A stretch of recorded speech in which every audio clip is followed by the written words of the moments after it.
Hello, everyone, and welcome to the latest Gehenna Gaming Interview. I'd like to extend a warm welcome to our guest tonight, Bill of McStabber Studios.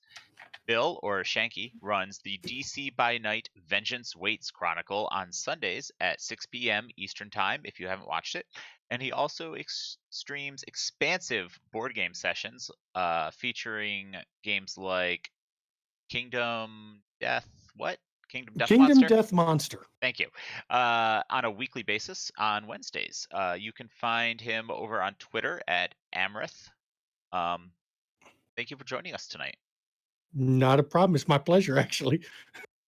And I am also joined with my co-host, Def Malkavian. Hey, everybody. How is everyone doing tonight? And how are you tonight, Bill? I'm doing great tonight. It's a Tuesday, so we're just getting ready for tomorrow night's stream. Had a draining weekend for Vampire. It was a crazy session. It definitely was. As a friend of mine likes to call it, a lot of emotional bleed from this past weekend sessions. There was a lot of it. It was crazy. You've had a lot of big things going on from what I've heard. I need to catch up, but my goodness. Yeah, it's taken a turn for the dark. Well, we're all about that, so I'm excited to see what happens next. I'm excited too.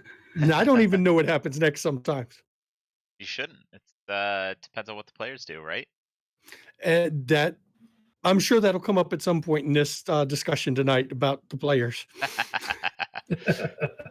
So, to that end, let's get started. The first question we ask all of our guests so far, and I'm sure, as you know, because you have been an avid viewer of our stream, which we appreciate. How did you get started in tabletop gaming? What was the first game you played? This is kind of a weird one for me. I got started when I was like 5 or 6 years old, of all things. Wow. Me and my father used to play a game called Tunnels of Doom. It was on the Texas Instruments TI 99-4A. It was a standard dungeon crawl. Yeah, I see. Yeah, showing my age here. You went through a dungeon with 1 to 4 people in your party, and you went through and tried to rescue the king before he suffocated. And it was a simple game compared to nowadays, but at the time it was great. Well, one night we were doing our first level 10 4A, and there were some creatures that kept popping up. I didn't know what they were, and I asked him. And he went to the closet and pulled out the blue box edition original printing of Dungeons and Dragons. That's awesome. Wow. And I think it was the rust monster was what I was curious about, why it kept damaging our weapons.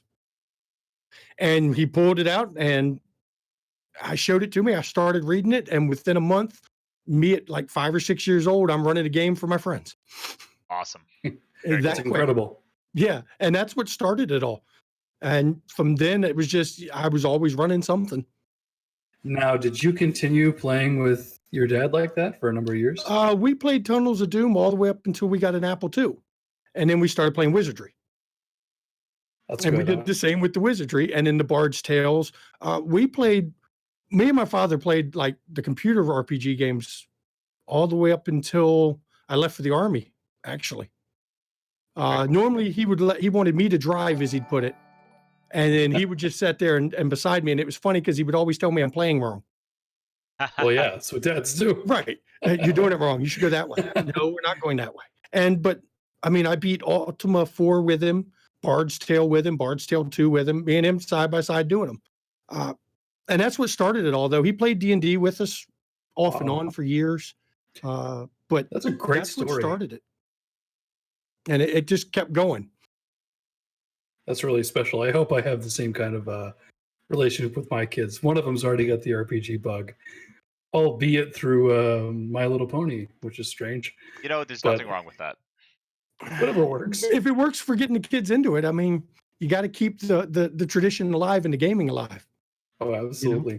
Exactly. But I think at this point, you're hard pressed to find mini games I haven't tried. To that end, what is your favorite game? Well, favorite's Vampire, flat out. Nice. The second favorite for me is Shadowrun. Back in the day, I loved Gamma World. That was a classic. I used to love doing Gamer World, Star Frontiers. That really shows my age there when I mentioned Star Frontiers as an old TSR game, one of the classics. Oh yeah. Powers and Perils and Avalon Hill RPG that they tried to put out when Dungeons and Dragons was big. I did those. Marvel superheroes. I mean, but the two biggies will always be Vampire and then, of course, Shadowrun, because I ran Shadowrun a long time in the Army. That was what a lot of soldiers seem to enjoy Shadowrun more than Vampire. Interesting. Yeah. It has to do with the rules. It's crunchy. Yeah. And it's tactical. And for soldiers, the idea of a quasi-legal mercenary, they can get in that headspace real easy. That makes sense. And we played a lot of that. So, yeah. That's pretty cool. So when did you get your start playing World of Darkness and Vampire then? Oh, there's a story behind that too. 93. I know the year. It was 93. I just graduated high school. And we were at the time playing a lot of Dungeons and Dragons. And my buddy came over one night and we were supposed to play D&D. I was always the dungeon master. There's a pattern of I rarely play. I always run things. Oh, that feeling. And he comes over that night and he goes, "Hey, let's play something else." And I'm like, "Well, what do you mean?" He goes, "I got this new game, Vampire." I'm like, "So what? We're going to play vampires?" He's like, "Yeah, let's try this." "Cool. Who's running it?" And he goes, "You are." Congratulations. Excuse me? He's like, "Yeah, start reading and run it." So I had 30 minutes to cram the rules for World of Darkness.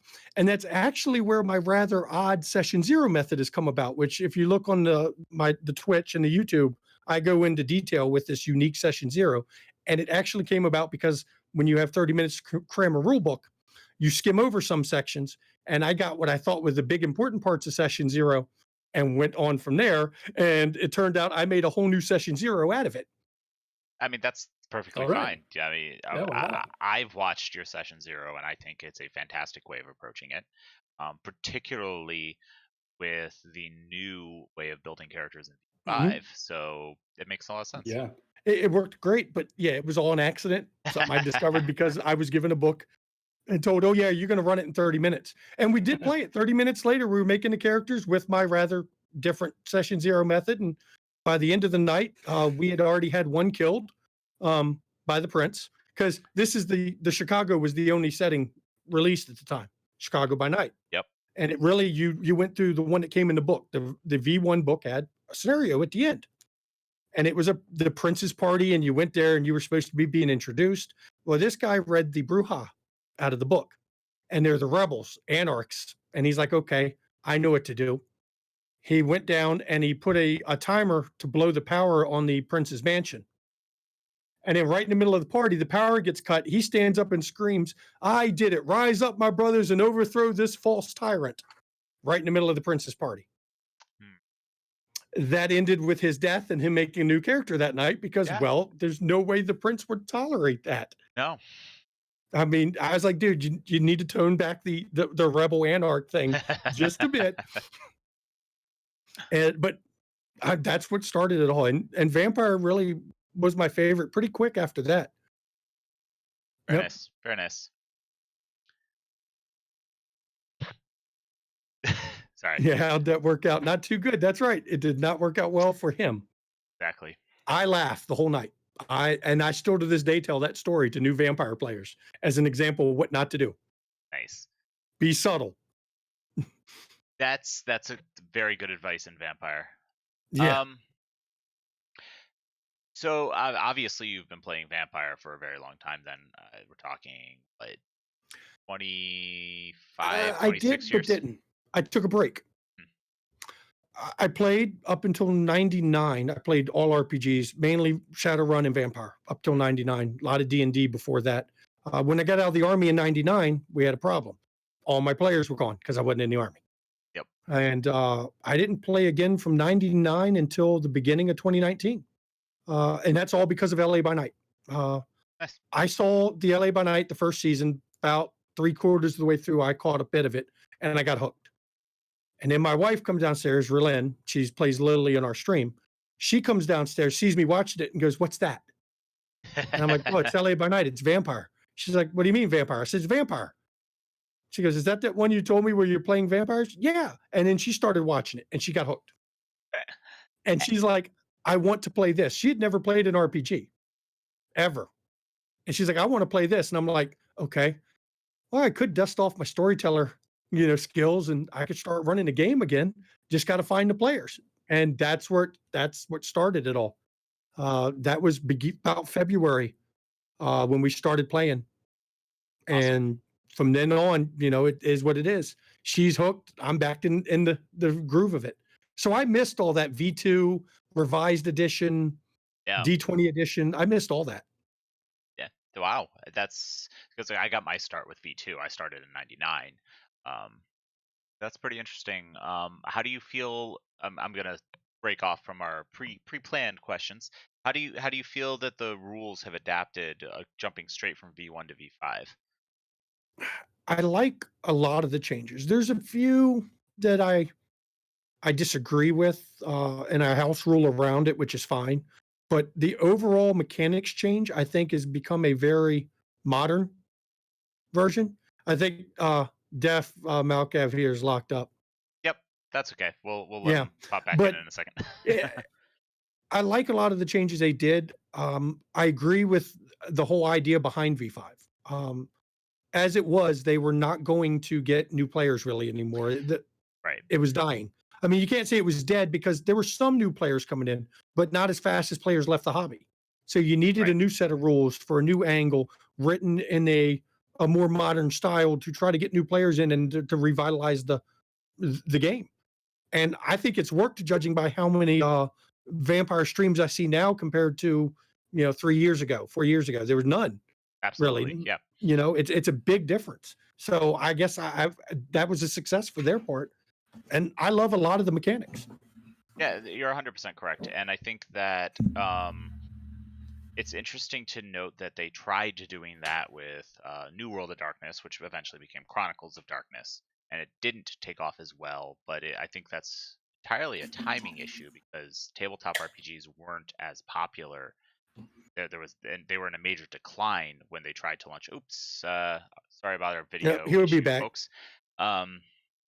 They were in a major decline at the time, and then obviously there was a resurgence, and they've been able to capitalize on that, which is fantastic.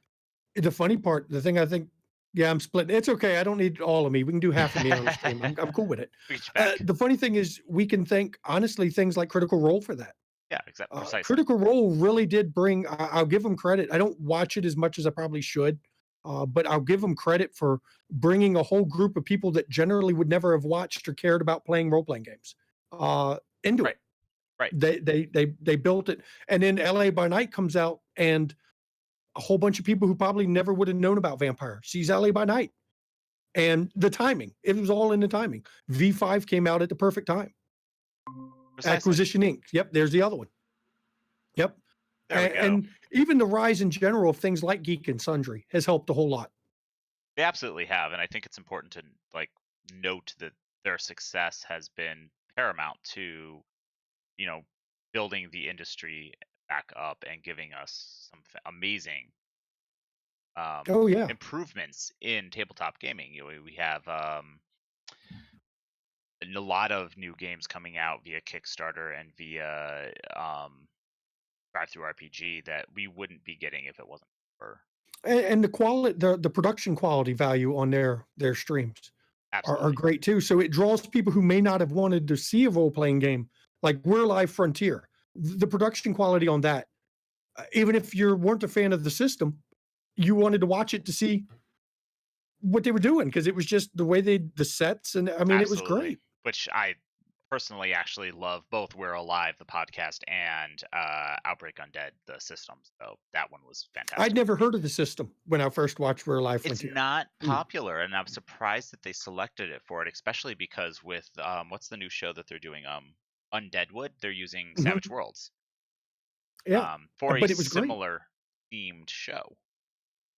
Yeah, these are the kind of things that I find they've helped the hobby as a whole, and they've helped the games and the game culture, and it's streams like mine wouldn't have come about without things like Roll For It, without what you're seeing on Geek and Sundry without, Critical Role. These kind of things are why I ended up streaming, because you watch them, you're like, that's cool. I think I could do that.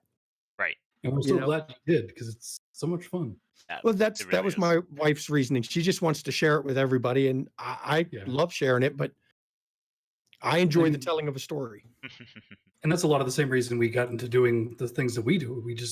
We're so passionate about it. We love it. We just want to share it with people. 100%. How do you do that? Like, what are some of the avenues you can go down? Streaming is one.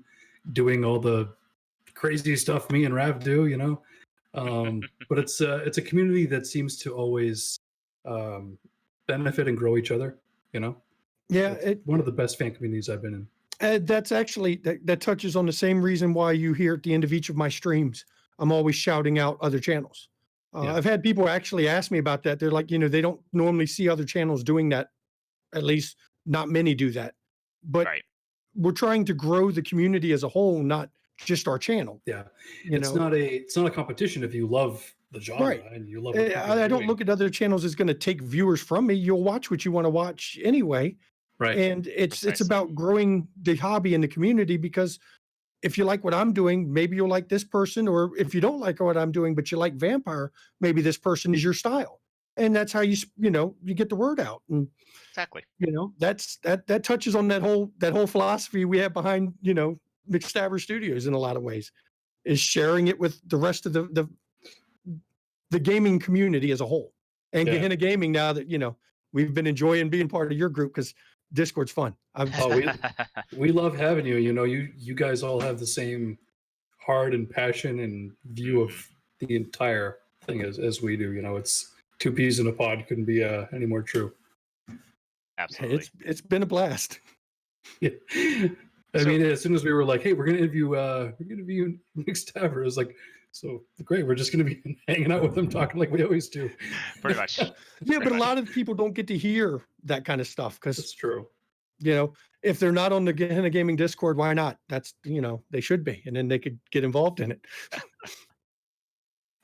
I'm good at plugging them. I'm you good are. At that. Yeah, you're a good hype man. To that end, speaking of other good hype men and getting us a little bit back on track, I do know that you also have played in several of B. Dave Walters one-shots through his Patreon. And you've created, as you mentioned, you don't often get to play. It's always the game master, never the player, which I can relate to.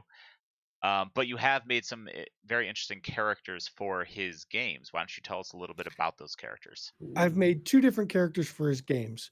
One will always be the heart and soul clan I play. I made a Malkavian.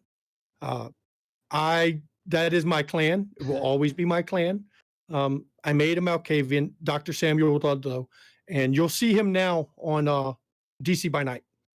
I've pulled him out of the B. Dave games because you need to have a character that fits the style of game you're playing, and Ludlow was not made for the style game that was going on there, and that's fine. I can make another character. And Ludlow is fun. He uses as you talked about, V5 mechanics. He uses the hunger system from the V5 mechanic as a direct part of his character. He has derealization, depersonalization. So he's not sure what's real or not, either himself or in general, depending on where he is on the hunger spectrum. If he's at hunger 0 to 2, things aren't real. When he gets to hunger 3, the beast is a little more in control, and the beast will let him remind him that what's real again. So suddenly he gets normal-ish. And then at hunger 4, the beast is almost completely in control. And so he gets very detached about ethics. And then, of course, hunger 5, the beast runs him. So I've created a Malkavian that he knows his madness and he knows his problems. So he's always skirting that edge of the beast.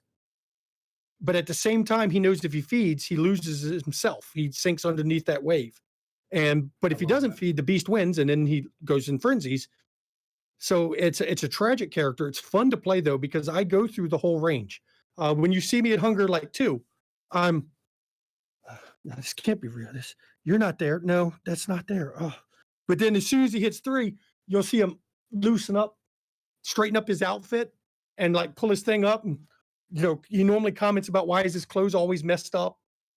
And then you see him, his patterns, his voice goes normal. He doesn't, mutter and stumble and speed up his words and slow down. He talks mostly normal. But then when he hits 4, he gets very cold in almost everything he says. And it's very calculating, because at this point, he's not really thinking in terms of ethics. Right. And that's Like a my crocodile. motto. He's great.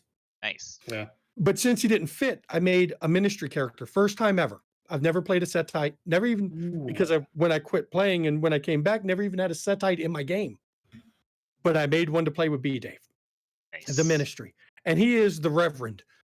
He is the good Reverend Amir. Let me get an amen, brothers and sisters. Amen. And that is how he talks. He is a preacher of a Christian Catholic cult that he's basically twisted, because he's ministry, into embracing the darkness. Brothers and sisters, you will never be able to appreciate the light of the Lord unless you've walked in the darkness. Walk in the darkness with me, brothers and sisters, so you can bask in the light of creation in the end. Amen. Amen. And that's how he talks. And why do we have so many similar character ideas? Were we like separated at birth or something? I mean, it's a great, it's as Berlin would say, yes, he's annoying fun. He's annoying because he does preach a lot, but that's who he is.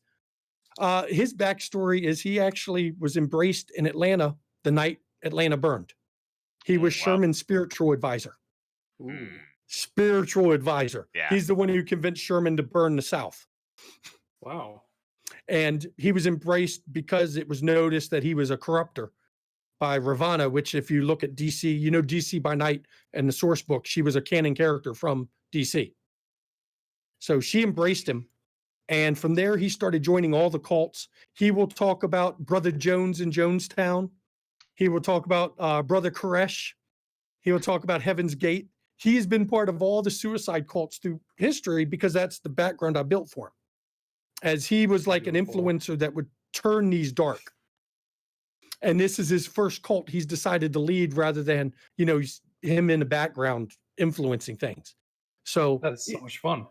It is. Sounds like someone else's set A character that I've heard about before. Yeah. It's I never heard of that character. Me and Relin made them at the same time. She was making her she's got her own it's not ministry, it's Tremere, but she hides as a Presbyterian minister. Nice.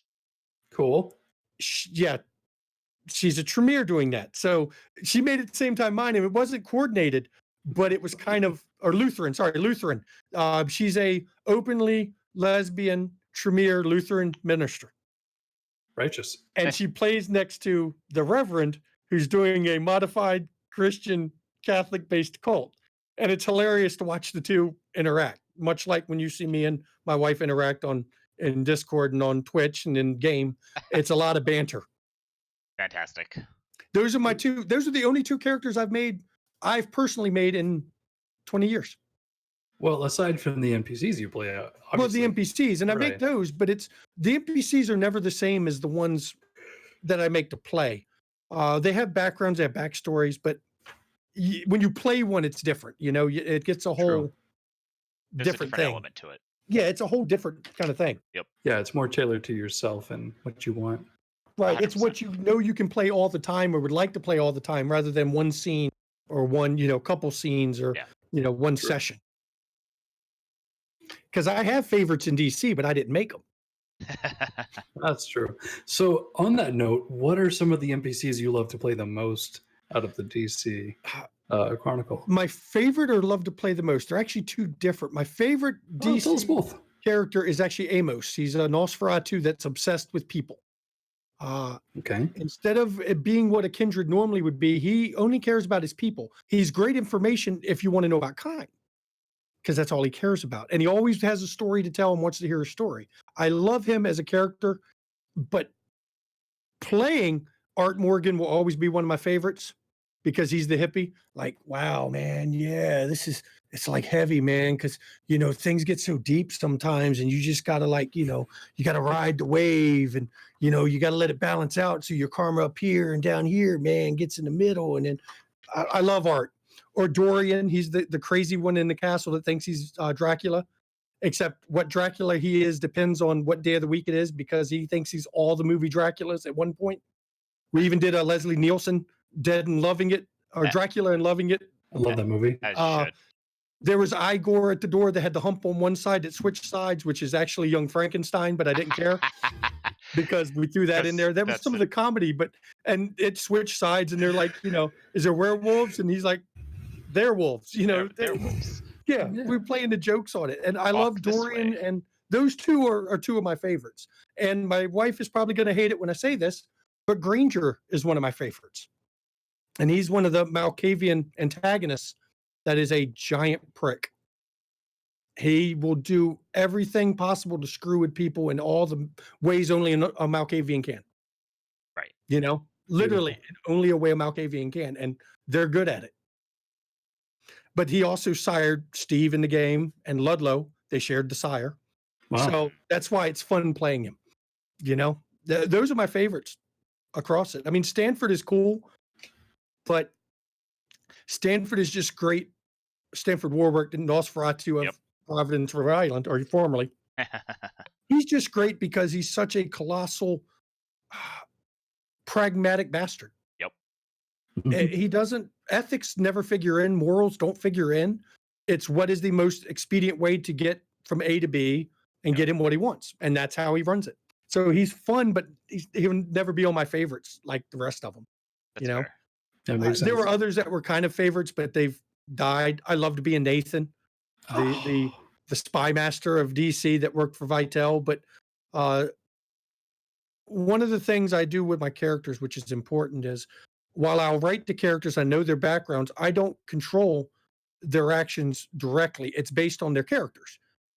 Events will be set in motion where all the characters involved in the events will act true to who they are. So Nathan was not a planned, he's out of the game. Nathan was the result of all the actions before it, leading up to Vitell finding out what's going on. And Vitell being Vitell would not have left Nathan behind if he knew Nathan was involved in an overthrow. Which goes, that's more of a synopsis thing. But so Nathan, I loved, but it wasn't planned ahead of time to get rid of him. Now, once he went, I was like, it's great. He had too much knowledge anyway. I don't mind him going because he was too easy of a crutch for the players, but I didn't plan it. It wasn't something I wanted to have happen ahead of time. It happened. That happens with a lot of games. You have to go with the flow.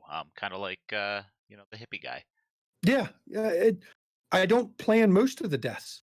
It just, how certain characters, SPCs, and will react to certain environments. And if you're going to play it fair and play it true to who they are, once certain events start, there's only one way it ends. Right. And unfortunately, it was Nathan not being there. Right. Yeah. And we lost him again. That's okay. It's a bad night for Mal. Oh, he was back quick. I didn't have to move camera stuff around. So to that end, that was a good segue.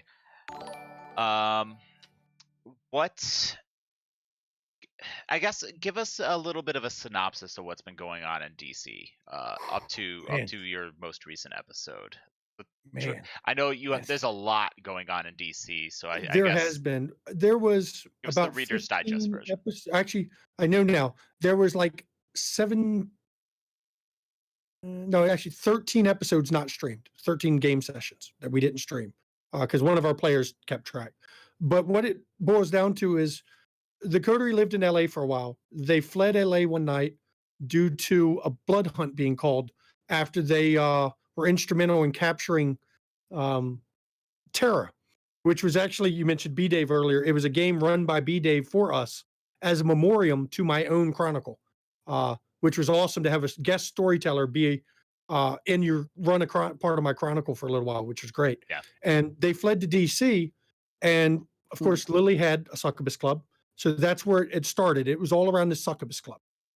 Get it set up. And no prince in the Camarilla or in no prince anywhere would deny a succubus club open in their city. I mean, it's a status boon and it's a draw, and it's a big enough of a landmark that all kindred nobody's going to complain.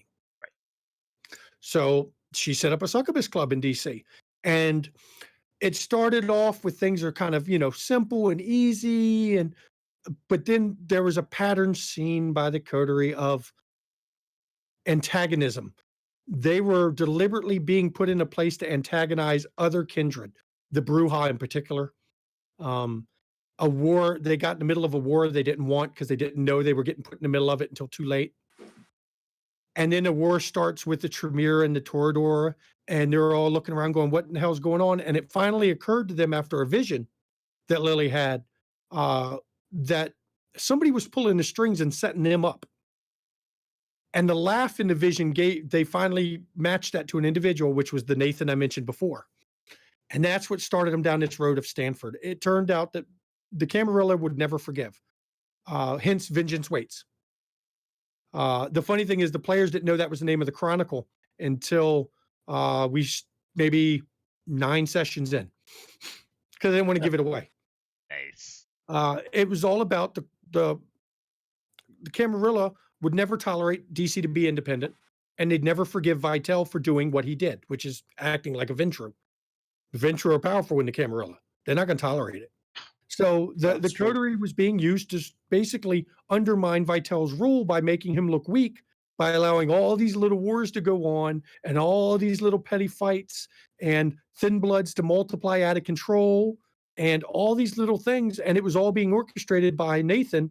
And when the coterie suspected it, they went to Nathan and they laid it out. They did a ballsy move, put it on the table. This is what we suspect. And Nathan flat out told him, well, either we're going to make a deal or you're not leaving this room. And Stanford came out then. And that was the big reveal for that part where suddenly, the coterie's like, oh shit, this is a serious bid for power. And that's how you ended up with a 13th generation young vampire as Primogen, a Kaitif as Primogen, because these are the ones who backed Stanford, that they'd already been used as a tool and set up in a lot of ways. And they're like, hey, we'll forget that. We don't care. We like you as Prince. We'll support you. We'll back you. We just want some bones thrown our way when you win. And that's what happened. And so as the story progressed, they were undermining Vitel when they blew up a Bruja. And when I say blew her up, there was a mistake made with explosives that they didn't know the size of the explosives. And Steve Perry blew a 70-meter fireball out of a Lexus that she happened to have been in at the time. So it was chunks of Bruja salsa for that one. Yep. That's a win at a cost. Yeah, that's exactly what it was. It was I'll let you succeed at a cost. The cost is you don't know how big of an explosion you made. And I'll roll it when you detonate it to see how big it is. And then I rolled double 20s. My bad. Wasn't it something like 70 meters? Yeah, it was it was 23 meters, which is 70 feet. Yeah. Because I rolled double 10s.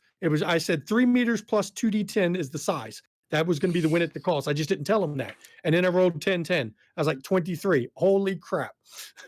And it blew everything to bits. And move forward a bit. Well, Vitel's not stupid.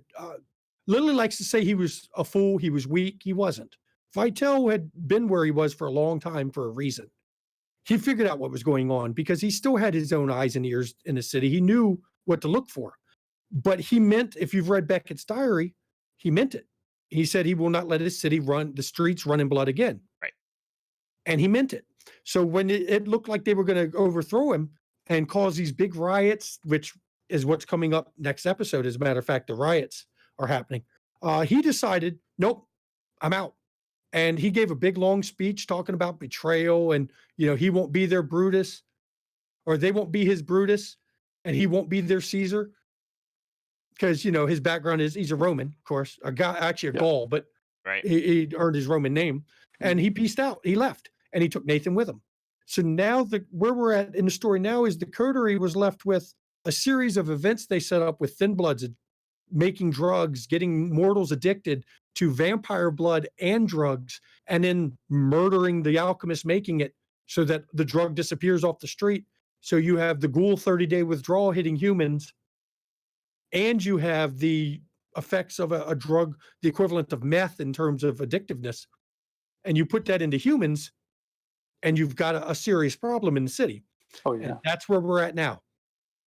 This last session was leading up to this riot where it was 30 days. And that 30-day mark from when they killed the person making the drop, which I stole from Jason Carl, I'll admit it, the idea of drop. That 30-day mark is 4th of July. And Brutal. DC on the 4th of July is a tourist mecca. Oh yeah. And to have a bunch of people rioting and basically the equivalent of almost PCP addicts at this point, because they're not ghouls, but they're not really human. They're like human plus, but ghoul minus. And they're on withdrawals, running loose in the city, looking for this drug on 4th of July.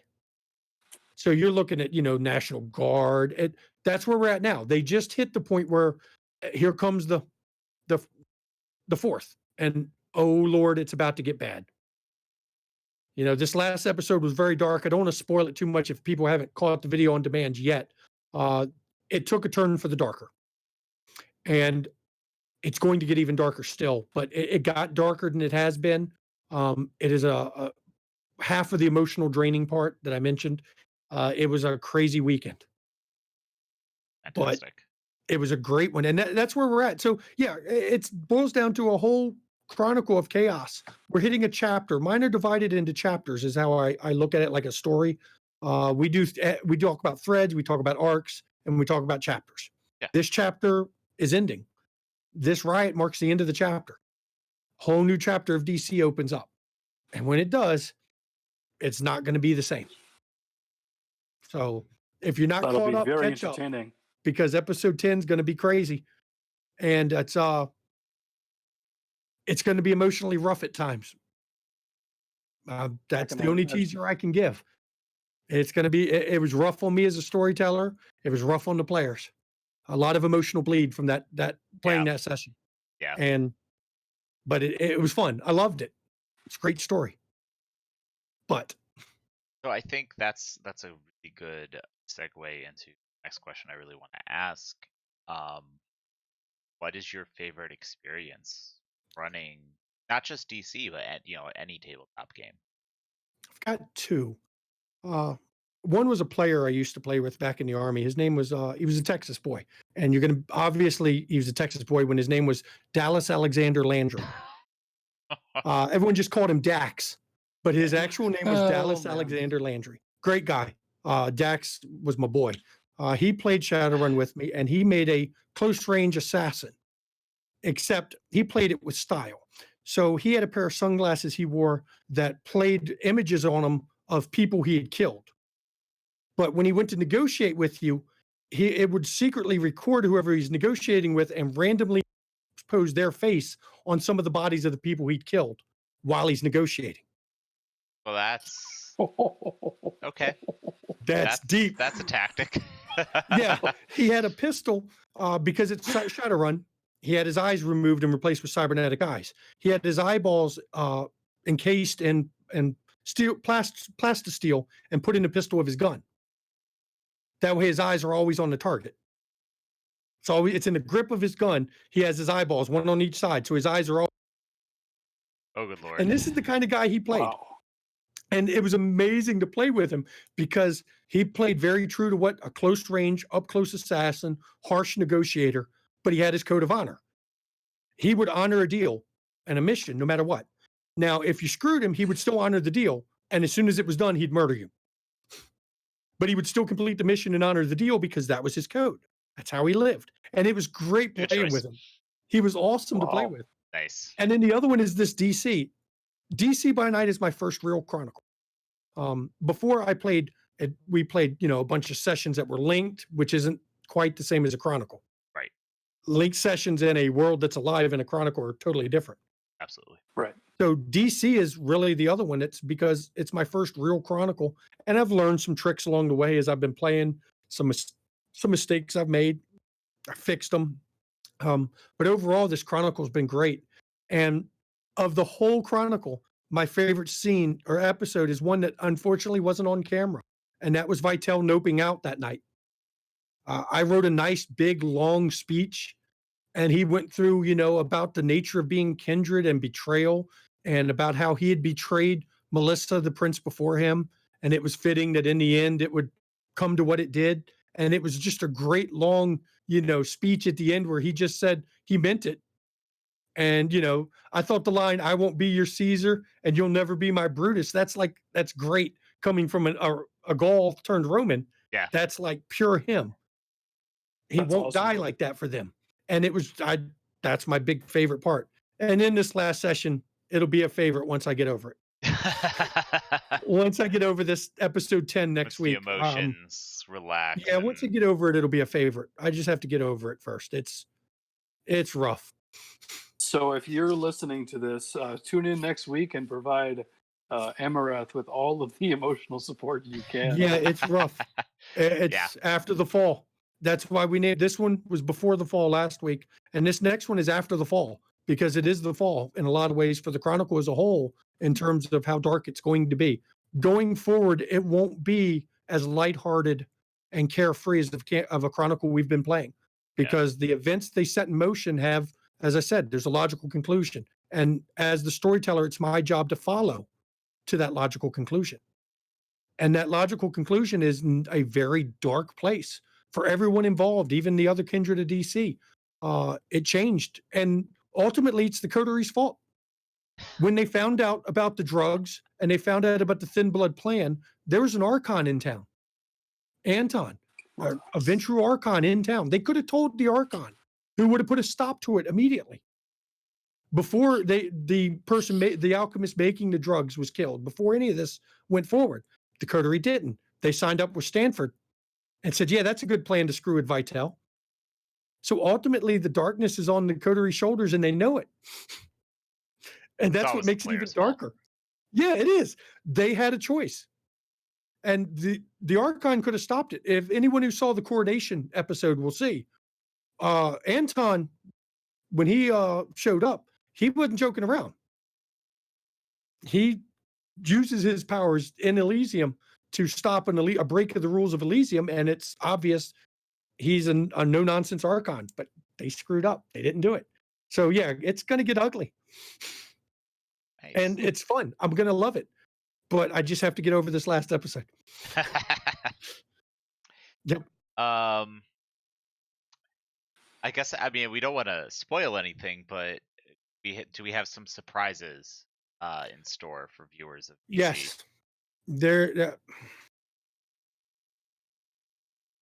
There's revelations coming.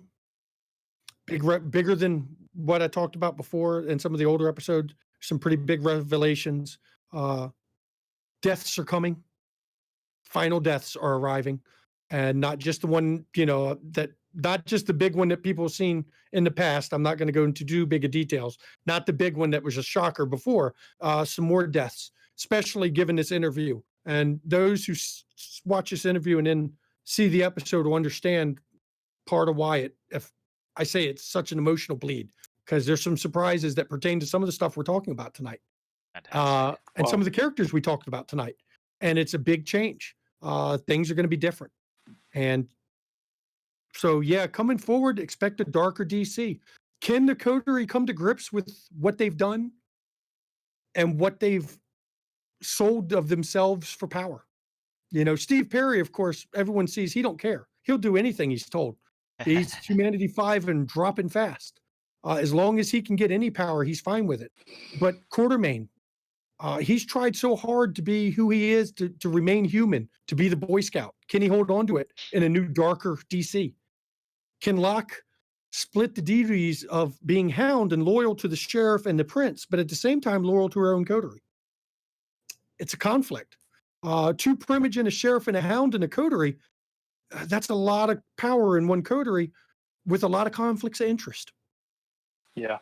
And even the two Primogen have a lot of conflicts because if they work together too often, the other Primogen, of course, will see that and will ally against them and thwart everything they do. So can the coterie really live or unlive in the future with the choices they've made, the decisions they've made, and what they've achieved? Can they hold on to it and can they live with it? And that's what to expect in the future. And it's going to be dark. There's a lot of bad things. And that's what makes it such a good game. And exactly. I'll be honest, I'm loving what's coming. We didn't start off as a dark game. We really didn't. It had some elements of personal horror and some elements of the dark, but not really heavily dark. Now it's going to be a lot darker. We'll still have the dark comedy because we love our dark comedy and our little moments of laughing. But overall, the story is going to be pretty bad, to be honest. And I'm looking forward to it. I think that's fantastic. Yeah. Yeah. And I think that was a fantastic, teaser for what's to come and what people can expect, especially in last week's episode and this coming week. For those who haven't seen last week's, it's good. It's very good. But it's not going to prepare you for this week's. And it speaks to your level of storycraft that you're able to concisely break down all those points and not only give the highlights and the political landscape of what's going on, especially to people who are catching up. For the catch up, I'm glad you mentioned that. Our players are taking a break for the next month because of the holidays. And no, it's the holidays, turmoil. really. Quartermain and Locke can't play because of Thanksgiving.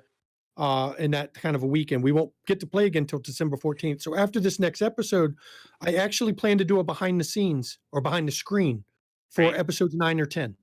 So I'm going to talk about the dark parts of the story and how it came to be and what could have been different from a storyteller's perspective.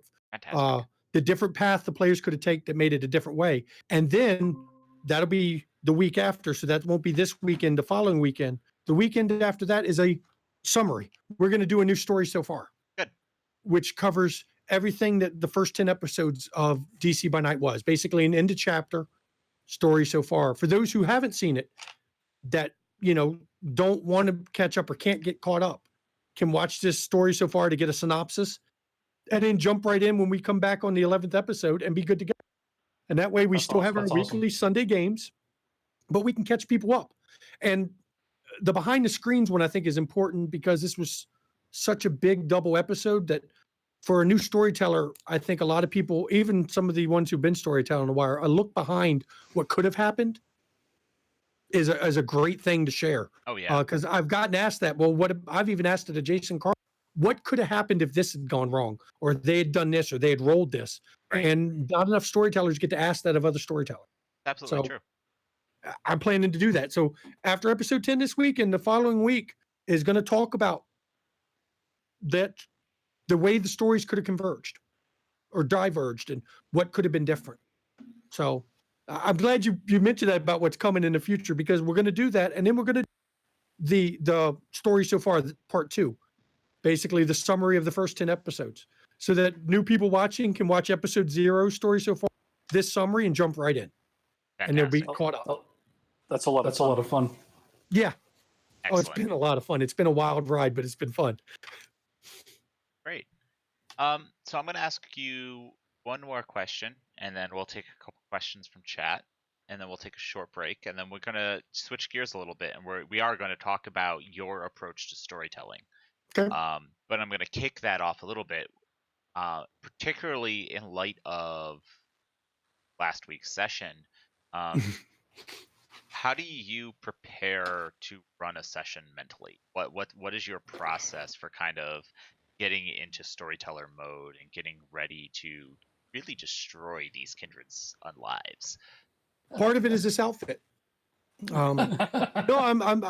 funny, but it's true. I totally see that. I've got a lot of ADHD issues, and even medicated. It's hard for me to focus. And one of the mental things I've done is this outfit. It's my storyteller outfit. When I'm wearing it, it's about storytelling. It reminds me to focus on the story, on what we're trying to do. And that is one of the mental things I do prior to a game, is to make sure I'm in the right frame of mind for it. The other things I do is sometimes I'll watch the previous episode, the one right before, just to familiarize myself with what we've done. And then a lot of it involves thinking. It's just a lot of thought games for me, of if they do this, if they do that, if they do this, what will be the response? Or if they're doing this, what would this person be doing over here? And what's going on over here in the world? Because you've got to create a living world that things happen without their influence. Oh, yeah. And to do that, you have to be thinking in terms mentally of the world itself. Yep. Yeah. you know, and thinking what things would happen while they're not there, you know. So those are the big mental. I don't have a music playlist I play before I run a session. I don't get a lot of too busy headspace because I have too many characters to run headspace wise. But a lot of it is, you know, the outfit. That's an important part of it to me. And the whole thinking about the world, not the characters necessarily, or even, I mean, I think a little if they do this, this will happen. But most of it's in terms of, I just think of the world, what's going on without the characters involved, what Right. has been happening Absolutely. as a whole through the city, you know, and sometimes it pops up in the game and sometimes it doesn't, but it lets me know what's going on in the city. Yeah. Because the city's changing. It's DC. Yeah, it's alive. And Yeah, that's it's yeah. a big point of it. It, Yeah. It's got to feel that way to the characters, that there's something going on other than them. They're the prime stars of the game because it's their story, Precisely. you know, and they've got to feel like they're in the middle of it, but they can't feel like they're the only part of the story. So there's got to be stuff in the backdrop going on, you know. Yeah, it's almost like an analogy of a good example is like Westworld, where Yeah. you've got all of these robots on a particular script, but it only really feels as real as it can be when they're autonomous. When Yep. you have an idea of these characters, and you know you don't have to plan as much because you know what they're going to do, you know who those characters are and how Yeah, they're going to react that's the mental naturally. part. I'm sure Yeah. you're going to ask me about physically what I do for a game, so I'm going to leave the physical prep out, but that is the mental part of it. That is the big mental part, is you've got to think of the world as a whole, you know, as a city as a whole. Yeah. The kindred part of it, you've even got to think in terms of kindred and kind, because the kind Yeah. interactions in the city are different from the kindred's interactions in the city. So you've got to Right. give that mental thought, that psychological part of it, where pull the players out of it. What are the kind doing in this period? What would the kindred be doing? And then when it gets to the player part, then you can say, well, how would the players interact in that? And how would they fit into that? And that's how I prep for each Yeah. game. Because when you hear about the physical part, you're going to be shocked when we get into that discussion about my prep. I'm not going to go into it yet. We'll talk about that after We'll break. talk about 'cause that after the break. That's a Yeah. discussion in and of itself. But yeah, that's a lot of what I prep with. Because yeah, no, I'm always 20 minutes and an iron lung will do wonders for the storytelling. yeah. I'm always teasing, aren't I? I'm always ready to tease the next. And then well, wait a minute. Like Yeah, we you're said natural. earlier, good hype man. I do have a question though, particularly for what you said about, you know, what are the kind doing versus the kindred. You are running DC by night, and while it doesn't actually have a heavy mortal population in and of itself, it is a pretty bustling hub of activity during the day. Mhm. How does that come into play at all? It does, but doesn't. One of the choices I made as storyteller at the beginning of our game was I wasn't going to focus as much on the mortal politics. And while a lot of people would say, well, it's kind and kindred politics interact, the current political situation in this country would make a kind politics game very off-putting, no matter what side of anything you do for Very true. somebody.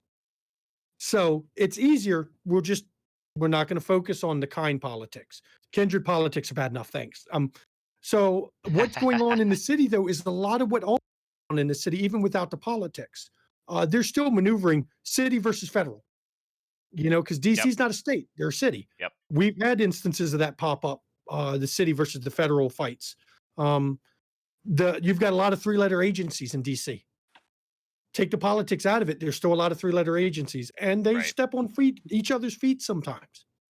It's a And very good sometimes they point. get played against each other. And there's a lot of little things the kind are doing that I deal with, but I have many fires on the metro. Yeah, it's for the kind, by pulling the politics out, I can focus on just the bits and pieces of the kind part of it during the day. The day is busy, but most of what the busy is politics. Right. Though we do have talk of, you know, this is the bar where the lobbyists hang out, and this is the bar where the Hill staffers hang out. And though we don't focus on politics, that does feature up, because even though we're not talking to politics, you still know you need to court the lobbyists, you need to court the Hill staffers Yeah. from time to time. Absolutely. This came up in our sessions in a previous episode. there's werewolves in Rock Creek Park. When Vitale left, there's funding issues for the parks and planning for, in general. They want their funding to stay the same, the werewolves do, so that Rock Creek Park doesn't get, trashed. So these are the kind of things I can put in that, irrespective of, the current political climate. These werewolves don't want the vampires messing with the funding or their park.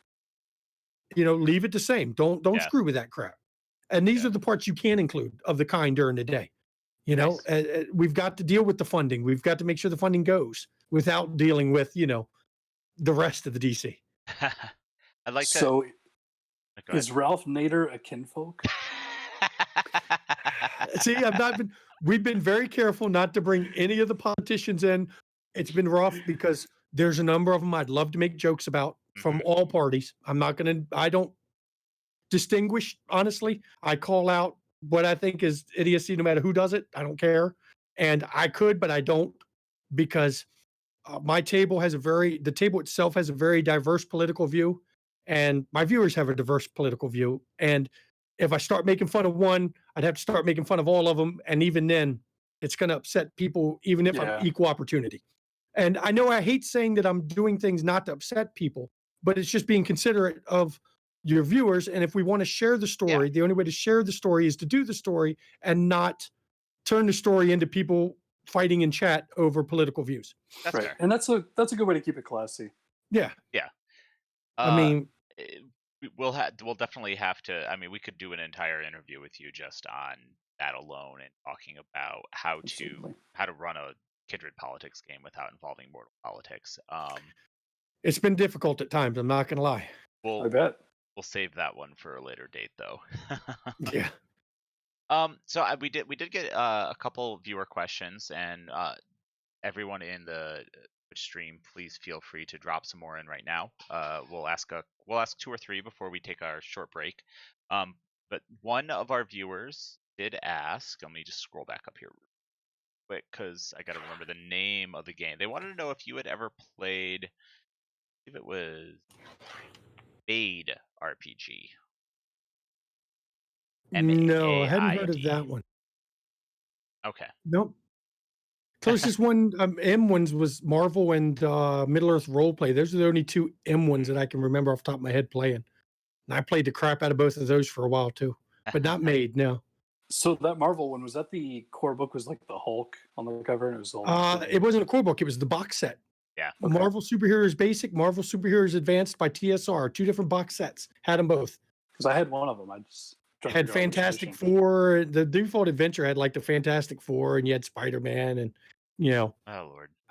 Yeah, that shows my age though, because that was a long time ago. Yeah, it was. Yeah, it was. But we played it. We loved it for a while. It was fun. But there's a limit, Yeah, you got to take breaks. You got to change systems. Well, no, what hit the limit is somebody brought up the same thing you see in the Avengers. Well, with all this property damage we've been doing, how come they haven't locked us up yet? And when the storyteller doesn't have an answer to that question, you put the game away and go, okay, you got me. Let's find a new game, guys. That's the truth of the matter. That is fair. Yeah. So we have a question. This question has been posed several times outside of Twitch chat, and I'm sure there's a story. How did you get the nickname Shanky? Oh, there is a story. This goes back, 10 years, actually 15 years now. I've had this nickname, almost 15 years. I take it back, 11 years. I know exactly when I got it, 2008. We were doing a project where we were at work. I do IT for a living. I work for NASA, and that's all I'm going to say. I'm not going to go into any more details, but I do IT work, not anything important other than working on computers. We were doing an upgrade of our domains. And to do it, I did 6 60-hour work weeks in a row. Nope. I had to. So I was doing 12 hours. I was doing, 10 hours a day, 6 days a week. And some of us were doing more than that. And a buddy of mine, great guy, big helper, power lifter though. He bench pressed 500 pounds. He leg pressed 2,000 pounds. Nice. Sorry. A monster of a dude. Crap. So after week Okay. 5 of this, of 60-hour weeks, we're getting testy, and we're also getting to be, you know, how you get when you're in those kind of projects. And one night he looks at me and he says, "What are you going to do to me if I decide to Temple of Doom you and rip your heart right out through your rib cage?" Because he was strong enough he could do it. And without batting an eye, I looked at him and said, "I will shank you in the neck if you try it." And he's like, "Why would you shank me in the neck?" And I'm like, "Because that's the only place I think my shank will do physical damage to your damn body." Because, you know, he was huge. And that night, the nickname Shanky began. And he told everybody about the Shank story. I might have escaped it, except I did hang a letter opener off of a hard drive magnet from my desk and would point to it sometimes at people and explain to them, "Do you have to use that?" And then when I was going to get my clearance, my TS clearance at one point, one of my coworkers told the investigator, "You know, he has a shank at his desk, and they call him Shanky."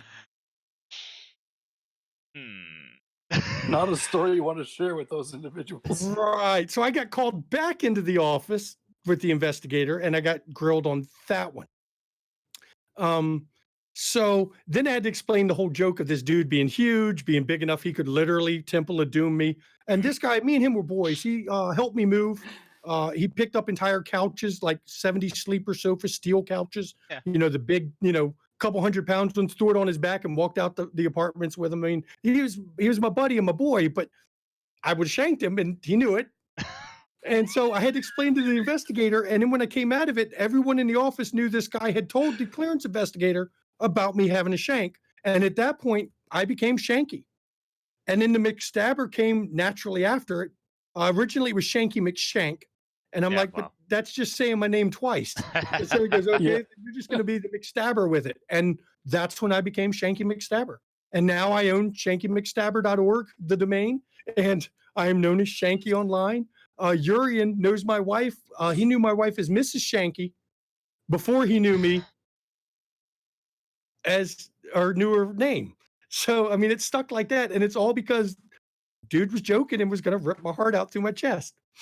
Nice. My face And now I've been hurts from Shanky ever since. how funny this story is. That's really hard to laugh without audibly laughing and having the audio carry over his audio. I'm just like dying over here. Oh man. It's great. Okay. I mean, we loved it and it's funny. Absolutely. But yeah. Yep. Somehow I've kept my job all these years. Well, you know, because I still work there. There's certain levels of leniency. Yeah, and it became a thing. And everyone knows that, you know, if I'm talking about shanking, they're safe. I'm safest when I'm talking about it because I'm not plotting anything when you're talking about it. When you're talking about it, you're joking. I'm not going to do what I'm saying. Right. If I get quiet, you worry. Exactly. Yeah. So, yeah, Fantastic. That's how Shanky came about, all because of one little incident, one tiny little incident involving wanting to shank somebody in the neck.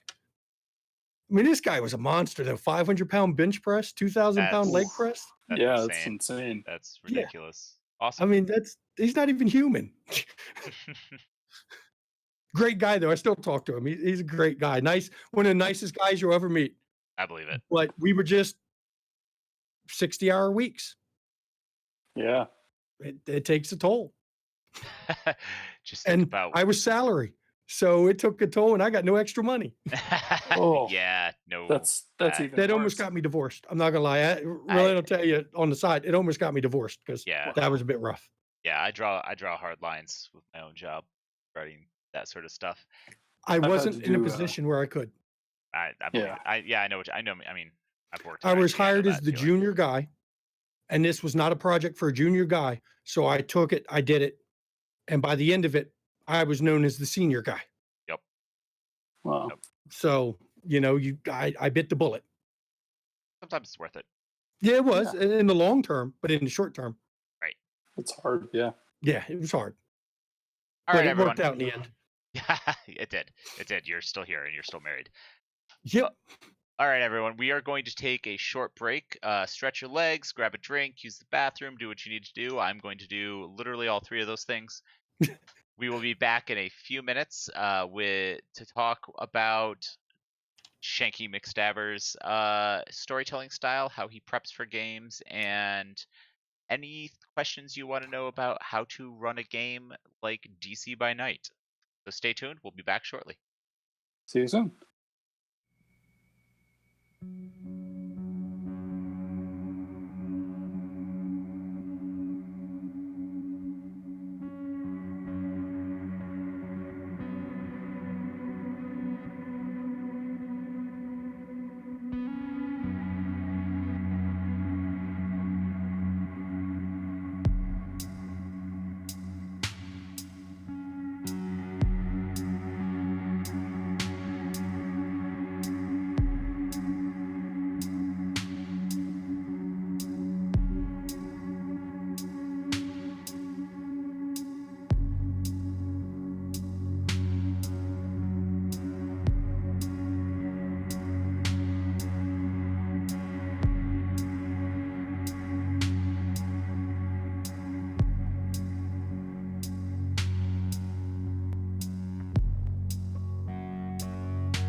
And we're back. Hello, everyone.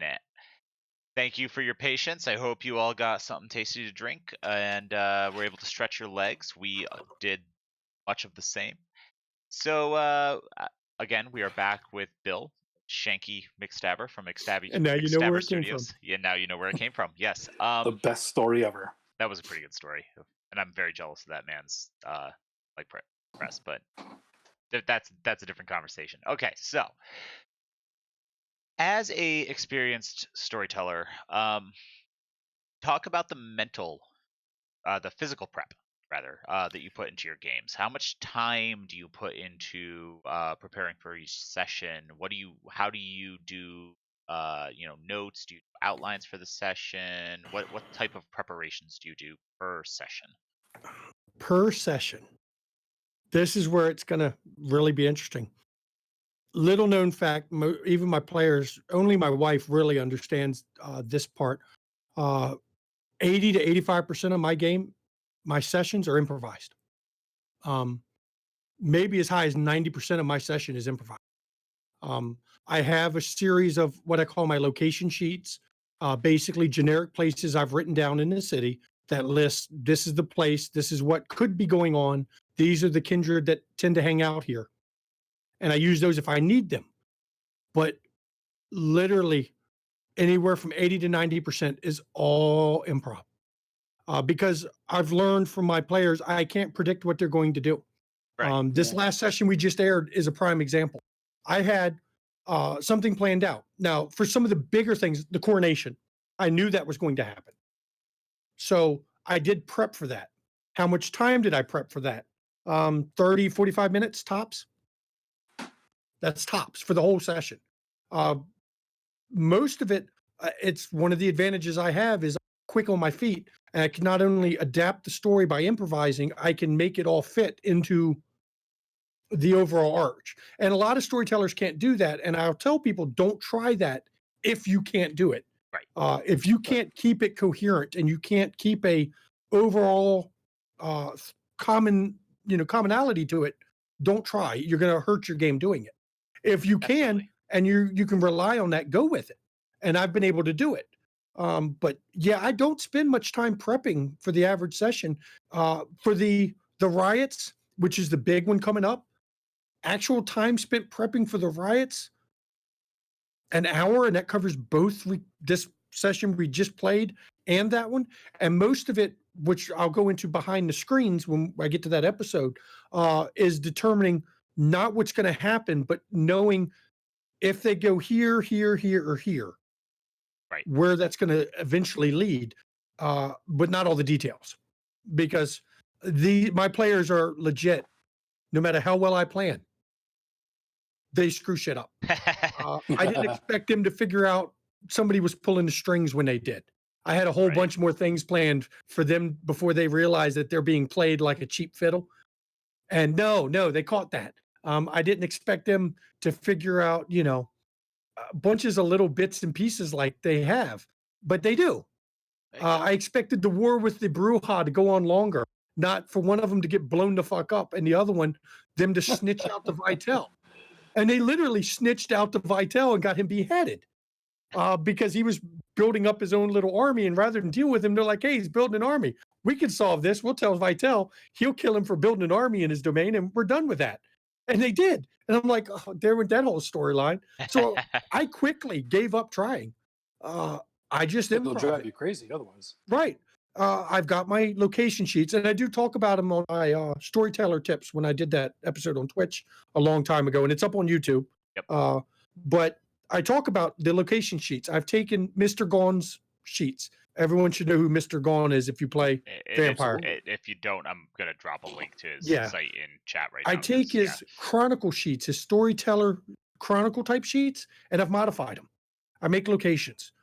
There's one for Lily's Club. There's one for Purgatory. There's one for Elysium. Those are the only real prep I've done. And I use them when I need them. I'll pull one out. Hey, I need this bar. Boom, I got a bar sheet right here. And it just says what could happen at a bar, who might be there. Right. What story hooks could be used. I don't have to use them. I use them when I need them. Right. But I have them. And that's all the prep I've done. More prep isn't before a session. More prep was setting up the Chronicle. Well, and that's my next question, which is, so I feel like there's two approaches. There's storytellers who do a little bit of prep before they start their chronicle, and then they do a ton of prep before each session, basing it off of the previous session, which is spoilers, my approach. And then there's what I feel like you're describing, which is how much prep did you do before you started the chronicle?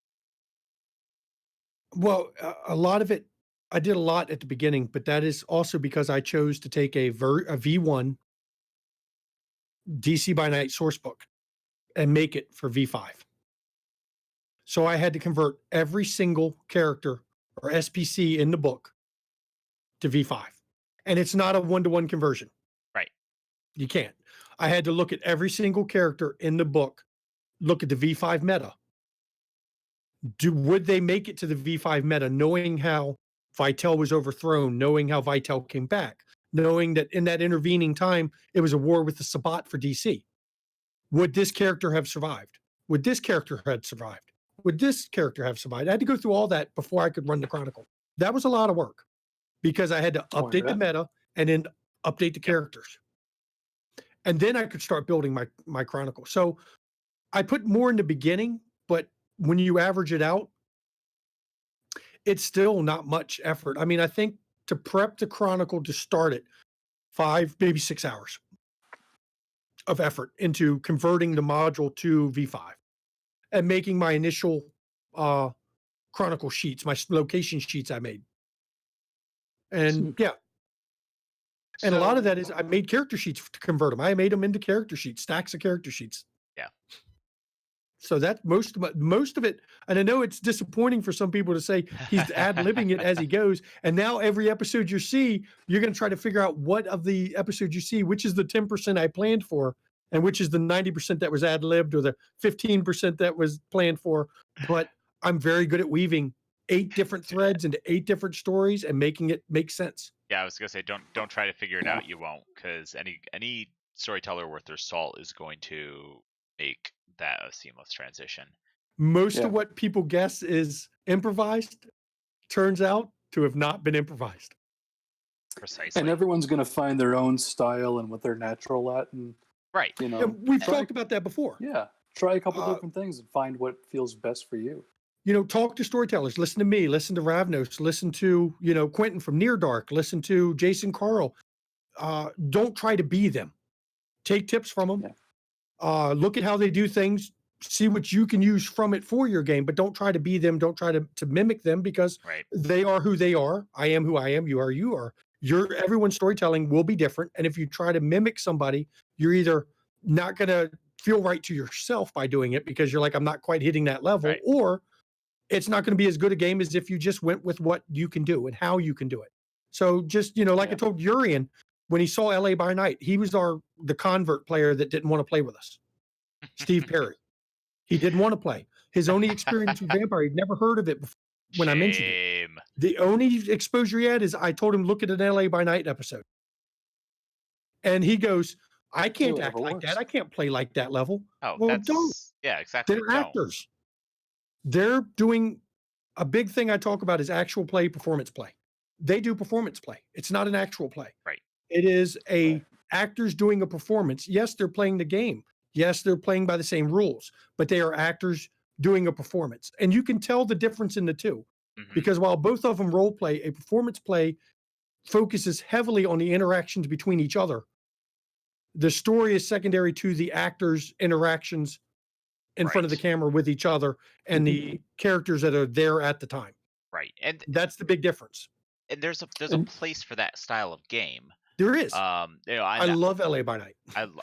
100%. I mean, LA by Night has informed a lot of how I changed, maybe, how I approach storytelling. And I have players in my game who that's the type of game they want to play in, but there's a place for it, and there's not always the setting for it. Jeff Malkavian can attest to this. You have to run the game your players want to play in, and sometimes that's a performance play, and sometimes it's an actual play, and sometimes it's not even the setting that you want to run. Yeah. Well, the performance play and actual play thing's funny because, like Near Dark, I love watching Near Dark. They're not performance play, they're not actual play. They're what I consider right in the middle. They put on a good show, a good performance, but it's also actual play at the same time. Oh, 100%. They're right in the middle. There's obviously sometimes, even in like a lot of the games I've played, where it depends on the night, but some people will bleed into a performance play. Yep. Other nights it'll be more of an actual play, and that's fine. I mean, Our stream, you are that player. Right. Our stream is mainly actual play. There are good scenes with good role playing, and they do pop up. Some of them are pretty damn heavy at times and pretty deep. And that's just part of the experience as a whole. But right, if you're watching a performance play, that's not your style. Don't try to make it your style because you won't be happy. But it goes back to what you said as well. Know the players at your table. Exactly. If you're the storyteller, know your players. If you're the player, know your storyteller. Yeah. You know, you've got, that's the hardest part in this hobby, is finding the storyteller or dungeon master or game master that runs a style of game that matches the players and getting it all to work together so that everyone has fun. And that's honestly the hardest part of the whole hobby. It is. Well, no, you know, scheduling is the hardest part of the hobby as an adult. That too. Second to that. I've been lucky with that one. I have too, for the most part, up until this last month, which shame. Until shame this on month. You know, we don't get to play again until the December 14th. So I'm probably not running my game until January. So you can guest in my game. Good. Got it. Just making sure. We'd love to. I have the character. Def Malkavian knows exactly who it is. Until this next episode airs, I do not know where the Chronicle is going. I would play whatever you wanted me to play. Yep. I don't know where the story. I know it's dark. I don't know where it's going right now. I have a month to think on it. Let me just put it this way, Rick. Dark political game. If I was going to play a character in it, what venture would I play? Oh, the dead one. Well, I hope it's a dead Ventru, because if he's alive and calling himself Ventru, we've run into a problem. Long story. We'll talk about it at the end of the stream. Okay. Sidebar aside, I think it's very interesting. You know, the whole players knowing the storyteller and storyteller knowing the players. There's been we've talked about this almost on every stream, and I love taking different takes on it. And I kind of know yours already, but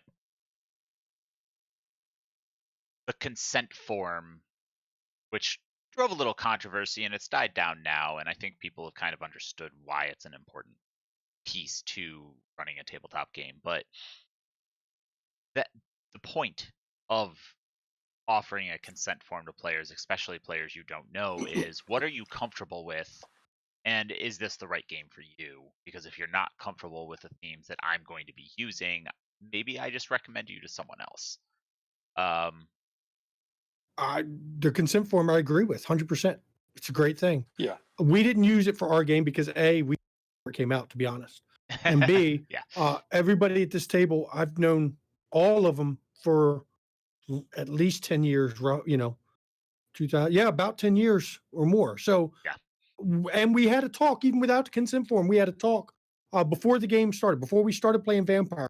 We sat here at my session 0, and before it started, I said, look, this is what we're running. I need to know now, where's the hard lines? Because I have my own.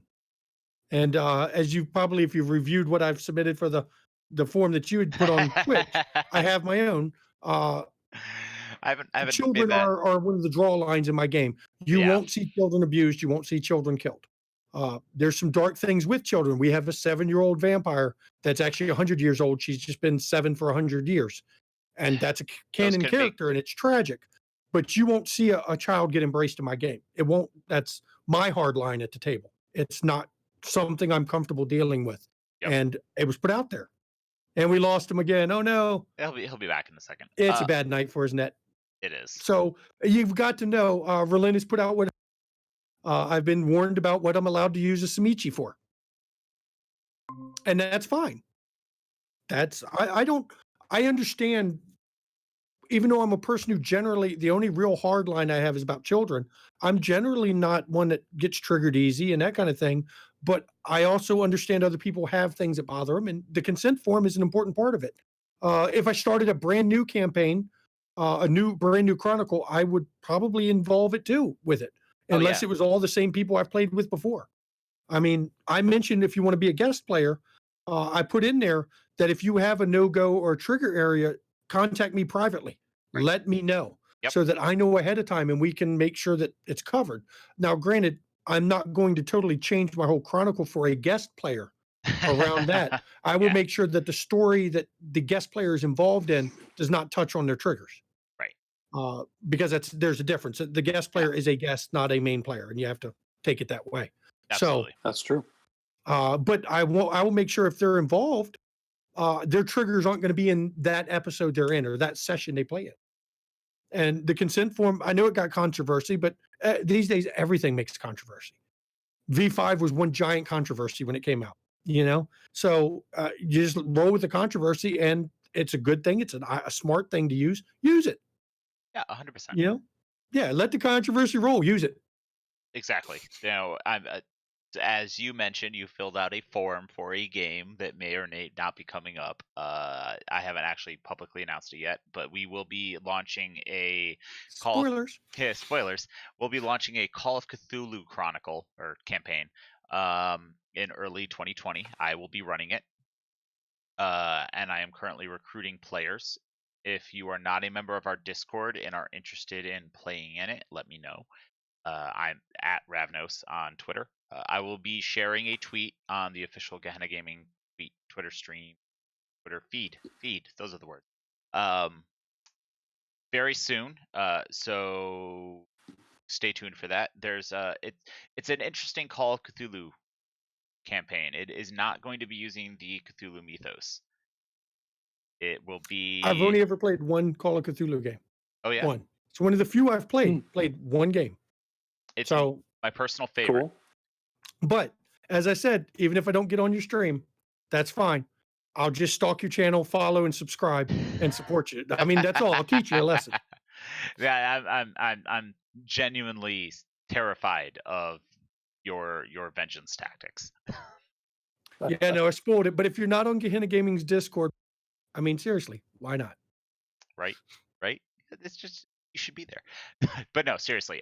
So stay tuned. That will be coming up. That will be starting after our Kult stream starts. So yeah, I'm interested to watch that one. I don't want to play in the Kult one. I want to watch it though, because I watched the stream talking about it. It was an interesting game. I want to see it. I'm playing in the Kult one, and I'm very, very excited for it. So yeah, I just want to see it. Back to interviewing you, good sir. Since we got a little off topic. I'm good at that. You are very good at that. This relates to prep, and this relates to how you craft your story. But I mean, a lot of GMs like to weave certain themes into their games. A good example is the V5 game I'm running currently. I really wanted to run a Call of Cthulhu game. So you did. I weaved Lovecraftian themes of cosmic horror and fear of the other into my game. How do you approach that? Are there themes that you really wanted to explore with DC by Night, or any other games you've run in the past? There's themes I explore now with it. I have been criticized by some people with a particular theme that I run in all my vampire game. It's the whole concept that there's only one way that romance ends between kindred, and it's not a happy ending. That's true. I've had people they don't agree with it, or they prefer to play vampire, more of the sexy romantic vampire. And while their gameplay is valid, because there's no such thing as wrong fun, I'm a firm believer in that. Their gameplay is valid. It's not the kind of game you'll see me run. The kindred experience negative emotions, and it says most of their emotions deaden except for the negative ones. So I don't see romance ending positively. So you're going to see a lot of heartbreaking, tragic romance stories in my vampire. Piter and Angelique In my Chronicle now was one of them. Heartbreaking how it ended. You'll see that. You'll see the personal horror. I take that slow descent into the beast is an important focus of mine. I like to highlight how the more elder vampires are monsters.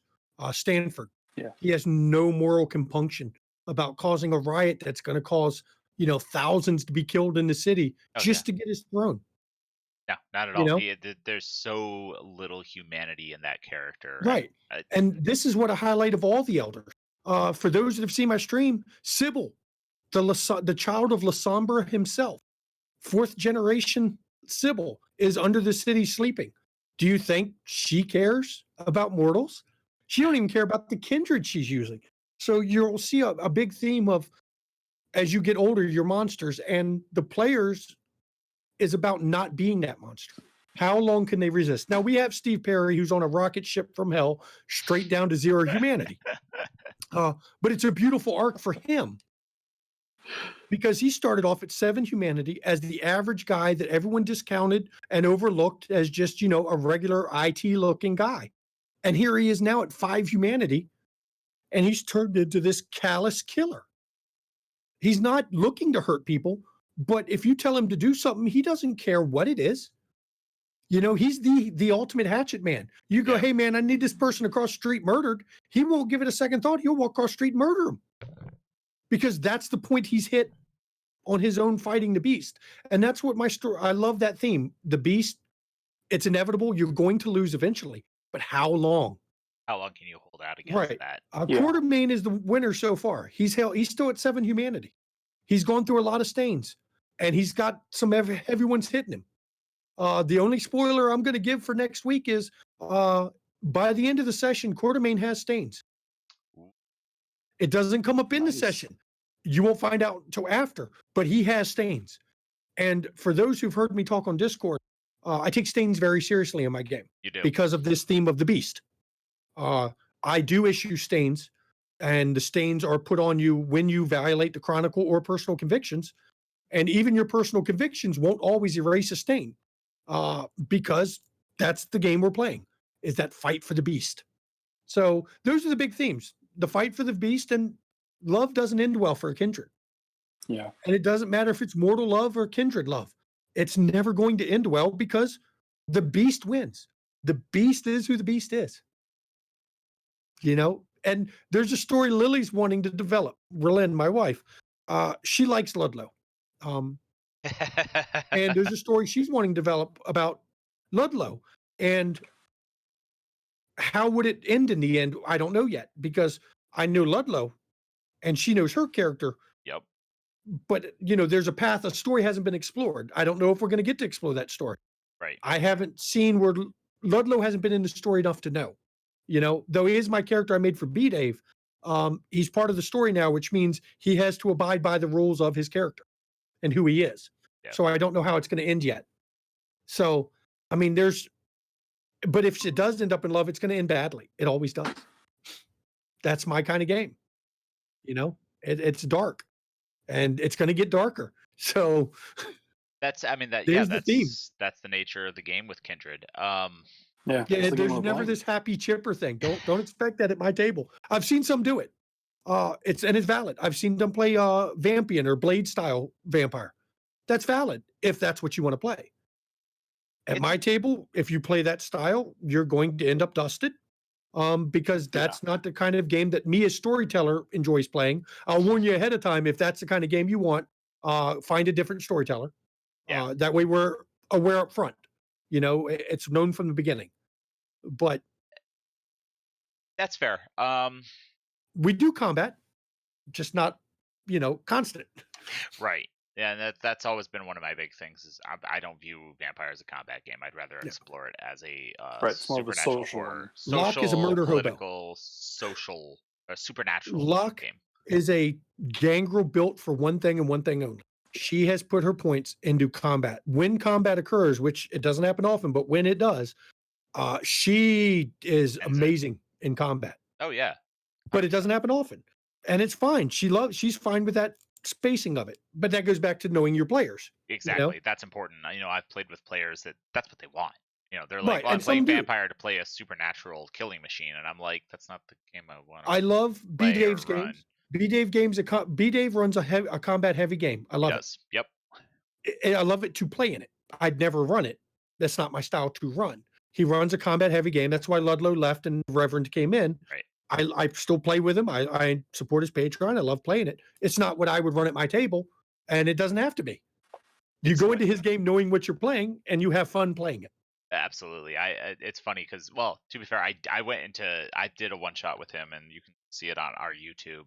I went into it not knowing what it was going to be, and I built a Gangrel who was very much not combat oriented. It was more the animalism style of Gangrel. And everyone's looking at you going, do something violent. And I'm like, it's funny you say, gonna take Dragon's Breath rounds to the face and almost die. That's what I'm gonna do that's violent. One shot he ran, though, was for my Chronicle. Right. He ran it for the characters in my Chronicle as a memoriam before they came to DC. And it wasn't combat heavy. Right. It was because the characters, if you look at, who they were, you couldn't. It wasn't what they were built for. And then we get into his regular Patreon games because the fact that he ran, before we were Patreon members, he ran a memoriam for my Chronicle to allow me to be a player in my own Chronicle, briefly at least. We figured we'd get on his Patreon because, that's nice. Right. And the game he ran his Patreon is not what he ran in mine. So he can run. Oh yeah, he definitely goes. He's very diverse. I love B. Dave. He's fantastic, and the players at his table right now, that's the kind of game they like. Exactly. And I'm fine with it. And I play it and I enjoy it, but it won't be at my table. So that's not my theme, but it's a valid theme. I don't want people to think I discount some themes. It's not. It's a valid theme. If you were running a Shadowrun game, that would definitely be an aspect of your game. That would be a theme that you were exploring because combat is very important in Shadowrun. Shadowrun was very tactical and crunchy. Exactly. Yeah. That's, though in Shadowrun, I had a lot of the dark themes too. I like to run dark themed games. The Shadowrun was always about you.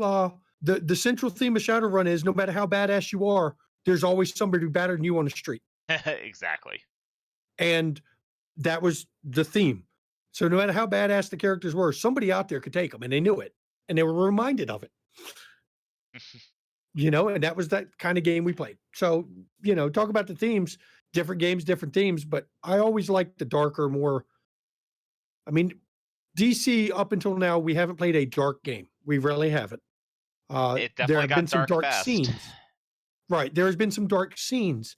Had you seen on camera Art, there's a scene with Art that talks about why he is who he is and why he acts like he does. That was a very dark scene. Why he's the hippie. I wish it had been on camera. I really do, because it was a very dark, heavy scene. Yeah. But it's not the norm in my game, though expect to see a lot more of that. I'm personally looking forward to it. Absolutely, me too. I wish that had been on stream, though, because that was a great scene. And it was one that I improvised 85% of that one. Of course you did. Yeah. A lot of the magic happens. It does.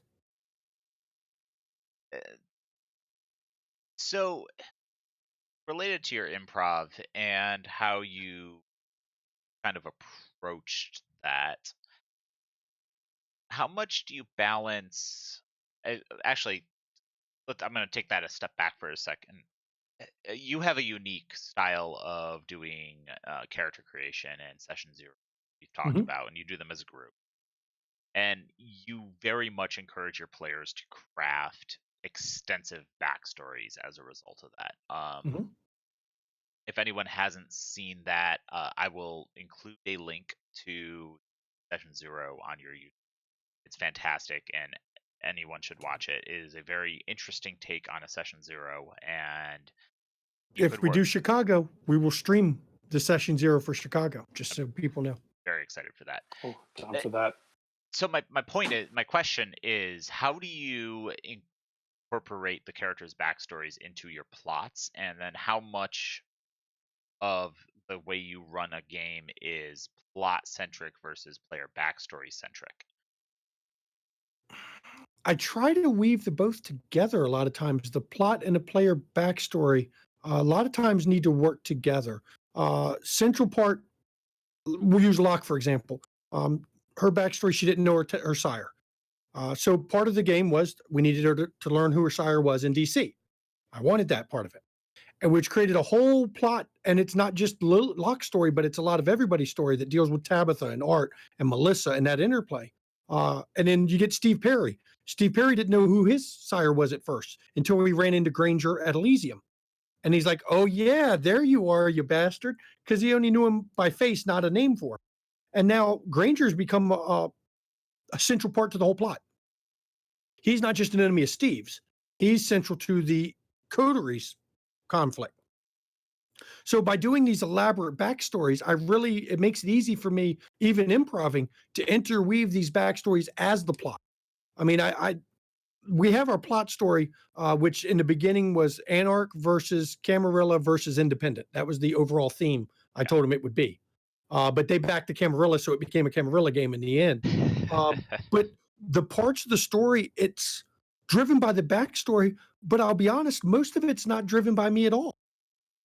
Almost all of the story of DC and all that's going on is driven by the players. Right. Now, I do admit we do a little coordination behind the scenes at times. There are times where I'll have private chats with one of the players, two of the players.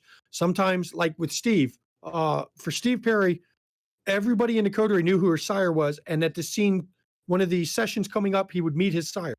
But they were all told, look, his sire is Granger.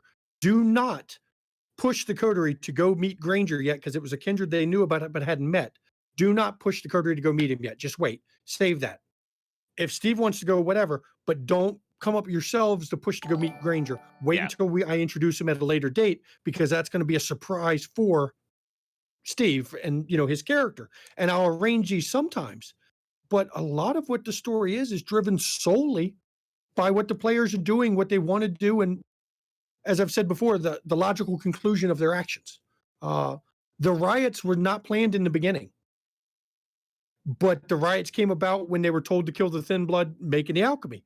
Right. It wasn't planned to be on the 4th of July. I wish I could say I planned the timing of that, but we looked at the date where they killed the Thin Blood who was making the drugs, and they're like, oh no, 30 days. I'm like, yeah, you're right. 30 days is July 4th.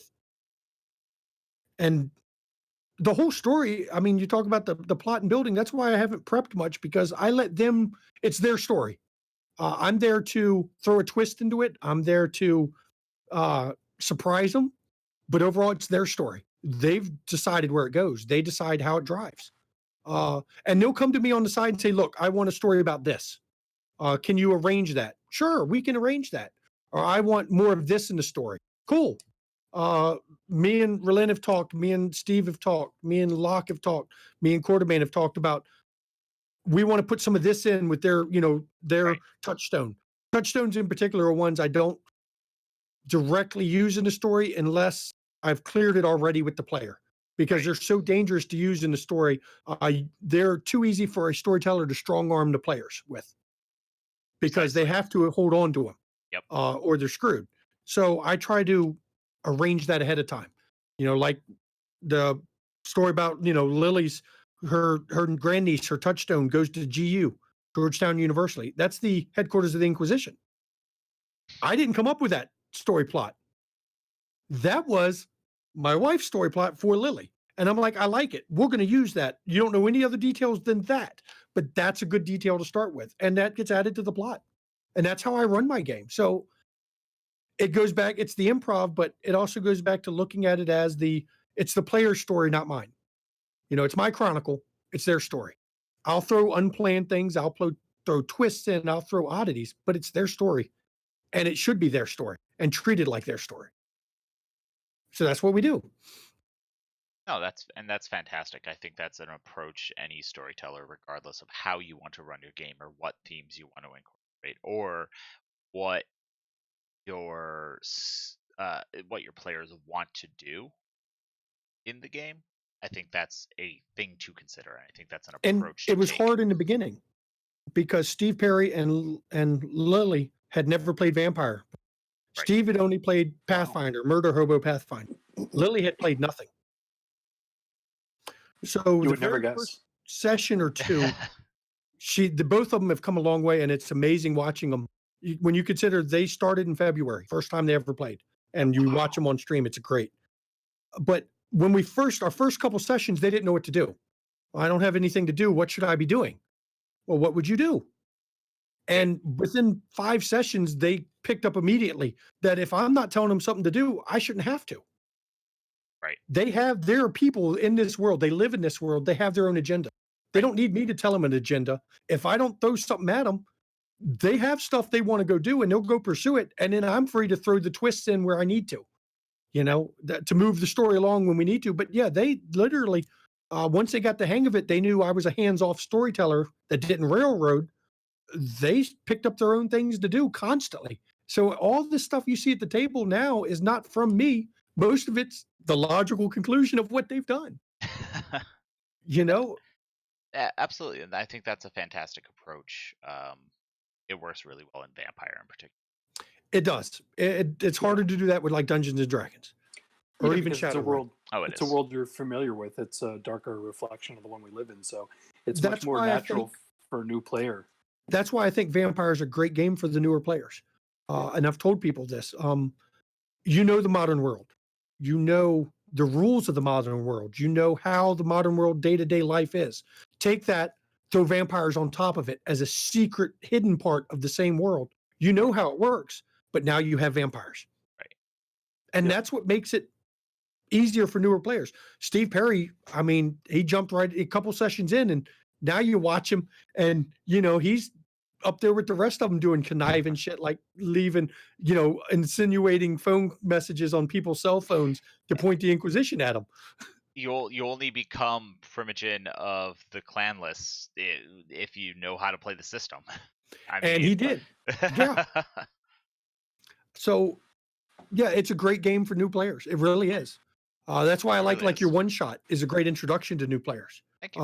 When I watched it that night, it was great to watch because it's a great introduction to it. That's why I like the starter pack that you talked about, the Bronze Girl that ran it for Geek and Sundry, I think it was Geek and Sundries.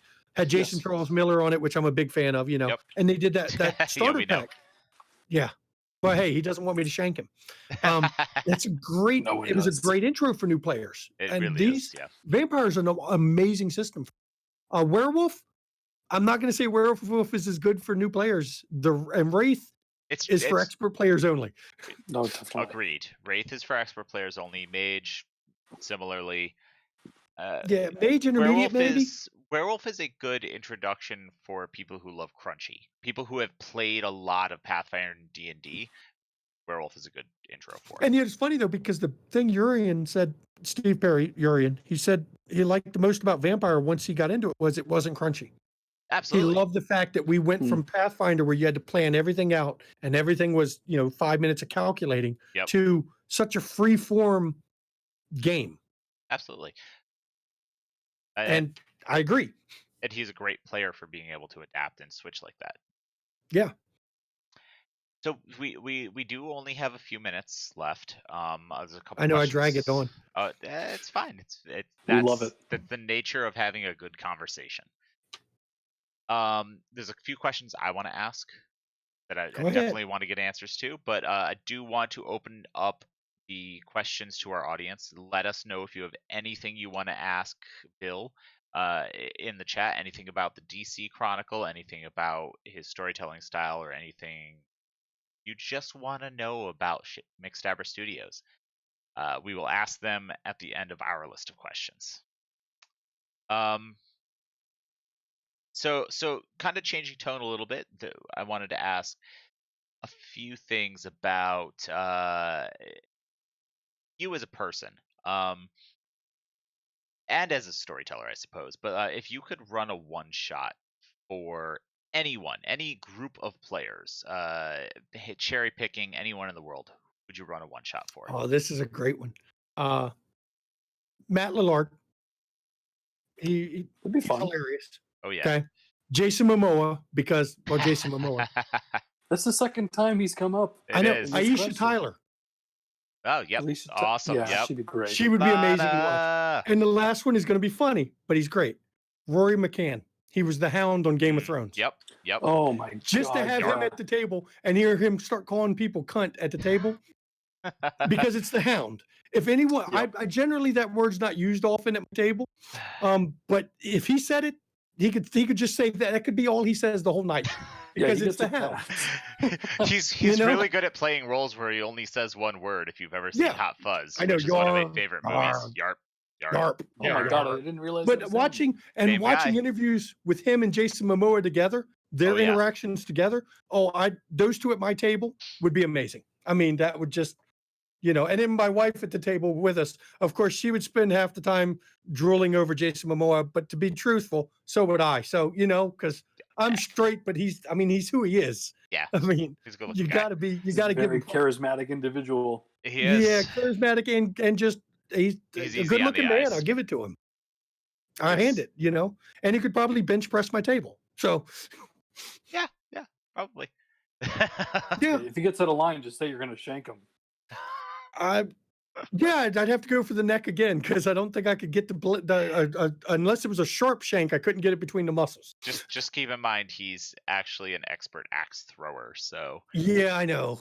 Well, yeah. He has to have one on him for that to happen. as far as I've seen, he usually does. He would dress in character with an axe. He Touche. played Karsh. Yeah. We'd have him as Karsh the Warlord, Mm-hmm. and then you'd believe him with an axe. So yeah, those are Absolutely. my four. And then of course my Nice. wife would have to play, because She'd it's been enjoyable murder you in playing your sleep. Vampire with my wife. Nice. Sharing that together.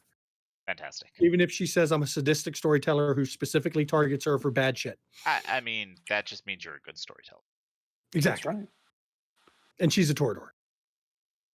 Which deserves all the shit you can throw. Exactly. That's right, I said it. I agree. What is your favorite part about running a game? I love telling stories. As you can tell by the interview, I talk a lot. I like to talk. And I like telling stories. I'm notorious for stories at parties that are true, things that have happened to me in the past, much like the Shanky nickname story. There's others that will never be told on Twitch, only if you're physically at my house at a party, that involve me. And they're just as funny as the Shanky story. But I enjoy the storytelling aspect. I enjoy getting the friends around the table. And that's why I enjoy streaming it, because I get to share the story that otherwise wouldn't have been shared. And I hope that storytellers and players out there will watch it and go, hey, that's cool. And maybe adapt some stuff from this to their game, or maybe adapt stuff they see for one of the characters they play. I hope so, because then the story lives on after we're done. It's been changed and metamorphosized, but it's moved into their game, and it's part of the whole thing, or you're sharing it. That's really what I enjoy. And that's why I'm hoping to keep the stream going with Vampire, because the story we're telling, and whatever story we tell next, it's fun to share it. And to get the reactions of people watching it with us going, okay, that was great, which is why we record and then stream it. Because otherwise we would miss that interaction with the audience while watching the episode. Because there's a lot of things that happen during the episode when we record and stream that I don't remember off the top of my head, because I'm too caught in the story. Yeah. So when we can watch it and interact with the audience and the people watching it, they can bring out things that I'd forgotten or didn't notice, and it makes it even better for us. It's all that sharing the story. I love it. No. And I suspect a lot of storytellers are like that. Yeah, it's definitely a aspect of the game that I love. One that drives me to tell the story that I tell. And I can appreciate the that you have to it, particularly with recording and then wanting to interact with people in chat, because you are very active, and you're more than happy to answer any questions anyone has, which is fantastic. Or even give a peek behind the screen, 100%. without doing the episode we're doing coming up, but do just peeks in chat behind the screen. That's why I love being able to interact in chat and do it. It wasn't as fun when we were just streaming and not able to interact with the chat. It really wasn't. But to each your own. Some people prefer that way. Yeah, absolutely. No wrong fun. That's right. There's no wrong way to run a game unless your players aren't enjoying the game. Or you're making your players uncomfortable. Right. A little uncomfortable is fine, but crossing that line, especially in horror. Yeah, I mean, yeah. When you're running horror games like we do, uncomfortable. There's a balance there, but yeah. Right. But crossing that line is the only wrong way to play it. Yep. Yeah. Last question. And then we'll let you talk about whatever you want to talk about. We'll answer some questions from chat if there are some. What do we have look forward to? What do we have to look forward to in the immediate future? In the immediate future, of course, Wednesday's board game nights. Up until Tainted Grail gets here, whenever it gets shipped, which is an Arthurian/Celtic dark legend campaign board game, which will be great. We're going to keep doing our Kingdom Death if we make it. I figure we have 2 streams of Kingdom Death before we lose and are all dead and have to start over again. For DC by Night, we've got episode 10, which is after the fall. That's this Sunday.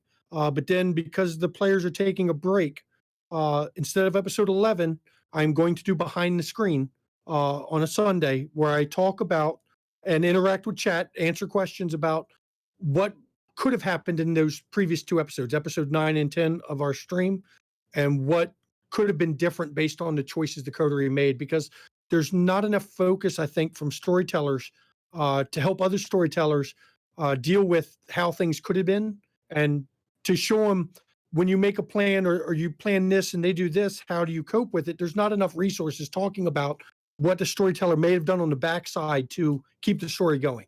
And those 2 episodes are great as an example of that. That's why we want to do it with that. And then we're going to do a recap of the first 10 episodes for the week after that. And then we'll be back to our normal Sunday gaming sessions. Expect to see the guest starring continue as often as we can work it into the story. Obviously, I can't put a guest if there's no story at all for a guest. And once we get enough guests in there, because most of the guests are intro to get them into the game. Once we figure out which ones get to be recurring, which is not just my say, I as storyteller, I do have the final veto on a player coming back to the table. But it's if the table has to agree that they add something. And as the guests come back, we'll start using their stories with the party stories. So expect to see more guests, different guests. So you don't have to see the same 5 people at the table every week. You're going to see 5 people and then somebody different as the 6th player to mix it up a little, to throw a little extra into the stream to people, which I think is great. So that's what you have to look forward to. Some computer game streaming. I do my bonus streams, of course. Yep. Like Swag McNuggets, which is the Outer Worlds, which is the most hilarious character I've made so far for a game. Yep. And I know my wife is talking about playing Coteries in New York. Yep. Bloodlines 2 will be December streamed. 4th. Yeah, Bloodlines 2 will be streamed on channel. Fantastic. Expected. And I've actually been talking, I know you're aware of this, Ravnos, about maybe adding to the board game night some virtual tabletop or tabletop simulator. Yeah. To do some board games with people online.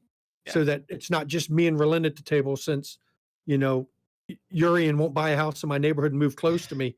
So since he won't do that, it's just me and Relin playing board games. We can add extra players online. So we can do 4 or 5 player games through Tabletop Simulator, which would be cool, But that'll probably be after Tainted Grail. Awesome. Exciting stuff. Yep. Yeah. Well, looking forward to it. Oh, I am too. It's going to be great. I'm going to love it. So one question we got, and this was kind of answered already in an earlier conversation, but maybe we can kind of summarize that answer, was Vampire is typically a much more character-driven game and doesn't necessarily require too much story setup. Do you feel the same way? In the beginning, at the start of a Chronicle, it needs more story. Once you've built the story and set the events in motion, that's where you hand off from the players to I said it's the player story at that point. In the beginning, it's a storyteller story. It's their Chronicle. Yeah. Once you get the ball moving and you hand that story off to them by setting the initial part in motion, it becomes their story. So it is Yeah, it takes a life of its own. character driven. Yep. But it's based off the framework you made in the beginning and where the characters take it from there. It would do me no good to put story in there that they didn't want because they wouldn't follow it. You know, I don't believe in railroading. If I want to railroad players, I'll play D&D because I'm good at that in D&D. That's fair. I mean, that's what people enjoyed it. That's what they played D&D, for me to railroad them into a cool adventure. Vampire, I set the ball rolling and it's their story now. So it's character driven at this point. All I do is throw plot twists, and even the plot twists aren't that big a twist. It's the logical conclusion of their actions. You know, all the twists I've done, and from my point of view, were logical. Vitell leaving before they've removed him. Well, he's not an idiot. He could tell he was being undermined. And if you believe Beckett, he would leave. So it's the same thing. That's how we do it, you know? So it is story driven, story of the characters. Right. It's their story. They drive it. So yeah, that's how I look at it. And some do it a different way, I'm sure. Some do. I approach it in a similar light typically. The current V5 game I'm running is more story driven than character driven, but typically in Vampire I would run a character driven game myself. Well, with the one you're running, more of the Vampire of Cthulhu. Yes, it's or Cthulhu the Masquerade. Cthulhu the Masquerade, 100%. You have to put a little bit more of the story to keep it, because of the nature of that type of a game. Really, I do. Ours is political dark horror and interpersonal horror. So that is very much a game they run. 100%. Your lovely wife, Freeland, has asked us to ask you about the Coteries agreement with the Lupines and the backstory that influenced that, specifically with Malik.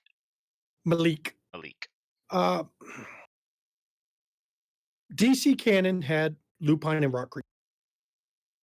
That was a canon thing, and they had an alliance with the Nosferatu and the Gangrel. Okay. Well, that was an initial part of the story that I left in. That was canon. But then I look at, okay, if they have an alliance with the Nosferatu and Gangrel, what's the alliance? Well, logically, the alliance would be a spy network of some kind to share info amongst each other. And of course, what is stated, if the kindred stay out of Rock Creek Park, the Lupine won't murder the kindred outside the Rock Creek Park. If you step in Rock Creek Park, you're in their park. That's the agreement. You're murdered. Now, Malik is the funny one. My wife took an enemy as one of her flaws, an Ancilla enemy.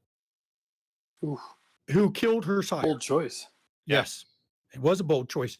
First character she's ever made. But it fit for her sire. She liked the idea of her sire being dead, and Lily having dealt with her sire being dead and fled Vanavar's court because Vanavar didn't avenge her sire when he got killed by this Ancilla, who turned out to be a gangrel called Malik. Now, when I introduced him, I'm like, hey, cool, gangrel. Yeah, they would kill a Toreador. An Ancilla gangrel would kill a 12th generation Toreador. Pretty easy, actually. Wouldn't be that difficult. But then we looked at, I said, okay, well, we have the Lupine in DC. What is the foil? There's got to be a foil to them, a balance or a counter or something against them. Well, what does that suggest? Black Spiral Dancers. So I balanced the Lupine with some Black Spiral Dancers. And then I'm like, if they've got an alliance, then I need to take this gangrel and put him with the Black Spiral Dancers. So now you've got a kindred working with Black Spiral Dancers, which when a lore goes, you go, that doesn't really happen, except for when the Lupine of the non-Black Spiral Dancers, the Rock Creek Park ones, say something is off about this kindred. Even among leeches, he smells wrong. So you're looking at a kindred that has been tainted by what the Goral would call the worm. Worm taint. Right. And it's on a gangrel who is suddenly, the Black Spiral Dancers listen to him because he's scared them in line. So her bold choice turned into a oh shit choice, because now they have an agreement with the Lupine that when it comes to it, they will help her take out Malik as long as it also gets rid of Black Spiral Dancers who are fighting for the Karn that They want the Karn that's in Rock Creek Park. But all of this is overlaid by the Second Inquisition. They can't obviously have a war. Second Inquisition. Right. They kill Lupine just as much as they kill Kindred. I mean, yeah, Lupine regenerate, but even you don't need silver bullets if you put enough rounds and explosives into him. Absolutely They go down. So that's the whole thing about Malik. And she's like, I didn't expect it to turn into this. I had an Ancile enemy. I said, well, first of all, if you have an enemy, even an Ancile, and he doesn't have something like this, it becomes 4 coterie members versus 1 Ancile. Right. And the moment you corner him, I've explained to him, it doesn't matter that you weren't the high generation as people in DC. 4-on-1, the coterie will normally destroy anything other than an elder. Yeah. It's simple numbers. If it comes to it and you corner them and it comes to combat, which is what you're going to have to do to get rid of this enemy, they're going to win. So I had to put them with something, and the Black Spiral Dancers fit the rest of the Lupine plot. We haven't focused on it as much. I've been saving it for chapter 2. Nice. But the groundwork is there. It's waiting. It's simmering. Fantastic. And it becomes a coterie enemy. Just like Granger, which is Steve Perry's, he picked that as one of his flaws as an enemy, his sire. That became the coterie's enemy. Because you're a coterie. Well, it's another fantastic, surprise we have in store. Oh, it's going to be up in it. And we talk about Malik. You hear him come up. You hear the Black Spiral Dancers brought up, but they haven't been prominent yet. Right. But they're coming. It's like winter is coming. Black Spiral Dancers are coming. Well, that's actually more terrifying than winter coming. Yes, it is. Much worse. But it goes back to my storytelling about that, about if the Lupines have an alliance, there has to be a foil. You've got to counterbalance that because Lupine are more powerful than Kindred, generally speaking. Across so the you board. counter it. You got to balance it out. And that's the balance I did. Black Spiral Dancers. And then do the gang run with them so that there's an encouragement for the coterie to work with the Lupine to get rid of the Black Spiral Dancers for that dynamic. Very nice. And then we'll see how it plays out. Fantastic. It may That'll end be the interesting, Chronicle that's for when they all get murdered. There's a good chance that Spoiler Black Spiral alert. Dancers will just slaughter them all. Yeah. Yeah. And if it happens, then we're ready for Chicago. Well, No I'm skin excited. off your back. I'm excited for whatever comes next. Yep. On that Any note, other audience questions? I think that's a good one. that was a good My one. wife's always trolling me over that one. She hates that I did that. Well, that's what a good storyteller does. Yeah. Take it and work with it. On that note, where can people find you online, and where can people watch DC by Night? Online, I'm on Twitter as Amrath or McStabber Studios. Amrath is AMRATHE. It's corruption of Elvish Amarth for those that are Tolkien fans. I corrupted Amarth to make the name. I'm on Twitch, of course, as McStabber Studios, and you can catch us every Wednesday at 9 p.m. Eastern for board game night, and every Sunday at 6 p.m. Eastern for Vampire the Masquerade DC by Night. And we're in the chat for the DC by Night. And we'll, you got questions while watching the stream, ask us. We're there to interact. We'll tell you how we felt while that was going on. That's cool. If you really want to find me and just chat about storytelling or just call me names and tell me I suck as a storyteller, go to Gehenna Gaming's Discord, pop into McStabber's Lounge, say, hey, Shanky, you suck. I'm fine with it. I'm a big boy. I can take it. But at least The you're rest of interacting. us- You're the rest of us will come to interacting your with defense, but he'll take it. Right, I'll take it. But you're interacting at least with the community, Pop into the Gehenna Gaming Discord because, I'm fine with it. I'm an adult. We're on YouTube now as well. We've got our back episodes there. And that's pretty much it. I mean, that's the 3 big ones I'm on. Really, though, check out DC by Night. We've been having fun. It's great. It's about to get dark. About to. No, the last episode was dark, but not as bad. This coming episode upset me as the storyteller. Wow. I did not plan for what happened. I did not foresee what happening. I did not like what happened, but it is where the story went, and it is the logical conclusion of the event set in motion. I couldn't help it. And once you see the episode, and if you've watched this interview, you will understand why it upset me so, and it upset some of the players. It was good. They all said it was great, but there was a lot of emotional bleed from that one. And in some ways, it's good. We're going to take a month before we play again. Yeah. Because we've got some things, as the players have some things, choices their characters made to sort out. Fantastic. And me as storyteller have to accept certain facts about the Chronicle that I'm not happy with, but it is what it is. Because, as I said, they run the story. I just make sure it keeps going. Yeah, it's the player's game. It is. And I can run anything, it's still my game, but you'll see when you watch it this weekend at 6 p.m. after the fall, and it fits. Oh, Fantastic. excited. And it also marks the last episode that will be named after a Journey song. After a what song? Journey song. All the episodes have been named after Journey. Oh, because of Steve Perry. That is ending because I felt with the new chapter, it's going dark enough that that joke has played out and we're done with that joke. And now the names are going to reflect how dark the episodes are getting.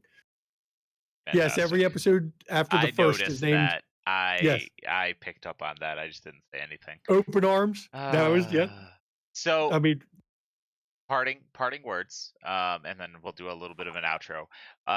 What advice would you give to a new storyteller looking to start up playing Vampire or any tabletop game? Any tabletop game. These days, it's not like when I started. It's not like when a lot of us started playing it, where there were no resources online. These days, there's lots of Twitch streams, YouTube streams, shows in general, where you can watch other storytellers. If you want to start up a game, read the rules, watch other storytellers.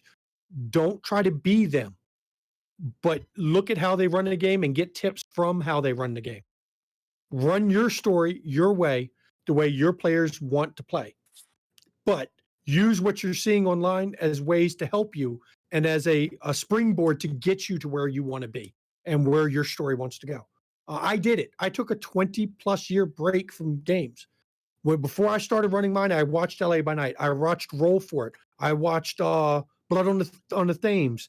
I watched, there's a bunch of them I watched. Mm-hmm. I was going through all the YouTube channels, all of them that were vampire related, and watched them. Some of them I didn't like, some I did. But I picked up stuff from each one. Detroit by Night. I watch it still. That's Macabre Derek's game. It's dark. It's not my style. It's dark. But I like it because while he isn't my storytelling style, I can pick up tips from his storytelling method without making it my game. Yeah. And that's what I encourage new storytellers, new players, do the same thing. Watch games, watch players. You don't have to be them. Just look at how they do it and adapt it to your own, Agreed 100%. And that's the secret. That wasn't there for us.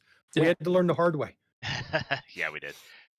Excellent. Thank you very much for joining us tonight. It's been a pleasure. Thank you for having me. I've enjoyed it. It's been fantastic. And if anyone hasn't seen DC by Night, make sure you tune in on McStabber Studios Twitch channel or catch up on their YouTube channel. For us, Gehenna Gaming, you can find us online at www.gehennagaming.com, at Gehenna Gaming on Twitch. You can look us up on Facebook as Gehenna Gaming. You can find us on Instagram, join our Discord, which I linked in chat earlier, or just, hit myself or Def Malkavian up on Twitter. I'm at Ravnos. What's your handle? Def Malkavian. And try to make it as easy as I can. Yeah, right. My obvious gate is very hit low. them up. Great guys. I'm telling you. Hit them up on Twitter. Aw. Get on the Discord. If you're not on Discord, why not? I'm telling you, I was out of me and my wife, I was the last one of the two of us to get on the Discord, and I regret not getting on it earlier. Because we love having I've gotten tips. I've gotten interesting perspectives on the game and other games by hanging out on the Discord. So, I mean, it's great. A lot of good conversations. And that's high praise coming from me because I can talk. Yes, you can. And in the future, we have a lot of interesting stuff coming up. Early December, less than a month from now, we will be running Vampire the Masquerade V5 games at PAX Unplugged. So if you're going to be at PAX Unplugged, make sure you jump into one of our games or stop by. I know that you and your wife We wanted to. Oh, we no. wanted to make it. We can't make it this year now. That's a Oh, shame. We got our anniversaries in October, Halloween, my daughter's birthday, my other daughter's birthday's into December, Christmas for 5 kids. We have to plan ahead, and we realized that after the fact. We're like, oh no, we got to plan ahead for this next year, because if we went, nobody got Christmas. Well, Well, I mean, Christmas is pretty overrated. It is I for me, but not the mean, kids. it is for me too. So shame, I I just shame. buy what I want normally. I don't care about Christmas, but the We kids. will. We'll just meet you at a different con and give you a big hug Oh, and play I games do with you. plan to go to Gen Con. I'm planning ahead for Gen Con. Cool. I was gonna say, to that end, Gen Con is coming up too. Yep. So stay tuned for some announcements on that. But anyone else, if you are coming to PAX Unplugged, make sure you stop by and at least say hi. We will have a info booth where we'll be talking about stuff, and we will be running games every day of PAX Unplugged. Unique sessions, multiple tables. It's going to be fantastic, and we are very excited. Beyond that, we have a Kult Divinity Lost stream starting up this winter, as well as a Call of Cthulhu game starting up in early 2020, probably closer to February. Am I forgetting anything? I'm available, you I don't know. think so. The wife and I'd love to play, you know, just saying, you know, just put it out there. I have received your applications and will review them. I got a good streaming setup. I got a good thing to. Am I forgetting anything? I don't know. I mean, I'm floating with the idea of doing a bunch of one shots with community members for fun. Oh yeah. We have a bunch of interesting stream content coming up soon. I will be finally finishing Moons of Madness this Thursday. I am super excited for it. I know I am pretty close to the end of that game, so That game's crazy. I've been very busy lately, and I may have seen this like little band called Tool last Thursday, so I wasn't able to stream. But we will be back with Moons of Madness coming soon. I hate you for getting to see Tool live, and I didn't get to see it. I'm just saying. Third time. I mean, I've seen them once, but you know, it's not really a comparison. This I love me some Tool, and we have some fantastic interviews coming up soon too. We do. I know that this Sunday we will be speaking with Matthew Dawkins. Yes. Which will be very exciting. What time was that one? Isn't that like 4? 4 p.m. 4 p.m. Good, so I won't miss my stream. Perfect. This Sunday at 4 p.m. Eastern time, we will be speaking with Matthew Dawkins, and Love that, man. we will be speaking with Elijah or Pino Boy from Near Dark Yes. Studios very soon. If you don't get him to do his Prince Jackson on camera, you've made a mistake. Okay, we got to hear him do the Prince on camera again. Very true. Just saying. I'm going to make sure this happens now. I mean, it's amazing. That's basically why we're interviewing. And I will say that we have some very exciting ones also lined up that might not be on stream, but we might have a podcast starting up soon. So make sure you check that out for some of our audio only interviews, which may make their way over to YouTube as well. More exciting than Matthew Dawkins. Maybe. Yes. Yes. Wow. Maybe. That's impressive. Just don't say maybe. It is more exciting. But I'm not going to say who it is, so I have to leave people in suspense. Sorry. I will say who it's not. It's not. It's not me. It's not Jason Carl. It's not Jason Carl. Although I would love it to be. I should probably ask him. Soon. He's a great guy. Soon TM. So yeah, with the point of that, all that leading was that we do have a podcast coming soon. Probably early 2020 or maybe even the end of December. We'll let you know. There will be a podcast available on all the fun places that you listen to podcasts, which will be a collection of our interviews, our storyteller advice, some of our the audios from our Twitch streams. So make sure you check that out if you want more content from Gehenna Gaming related to your favorite horror tabletop RPGs. We lost Def Malkavian's camera stream again, which is a perfect segue for me to end tonight's stream. So thank you all for tuning in. Make sure you check us out online. Make sure you check out xsplit.vcam and make sure you check out McStabber Studios. Thank you so much and have a good night. Have a good night, everybody. Thank you for joining us.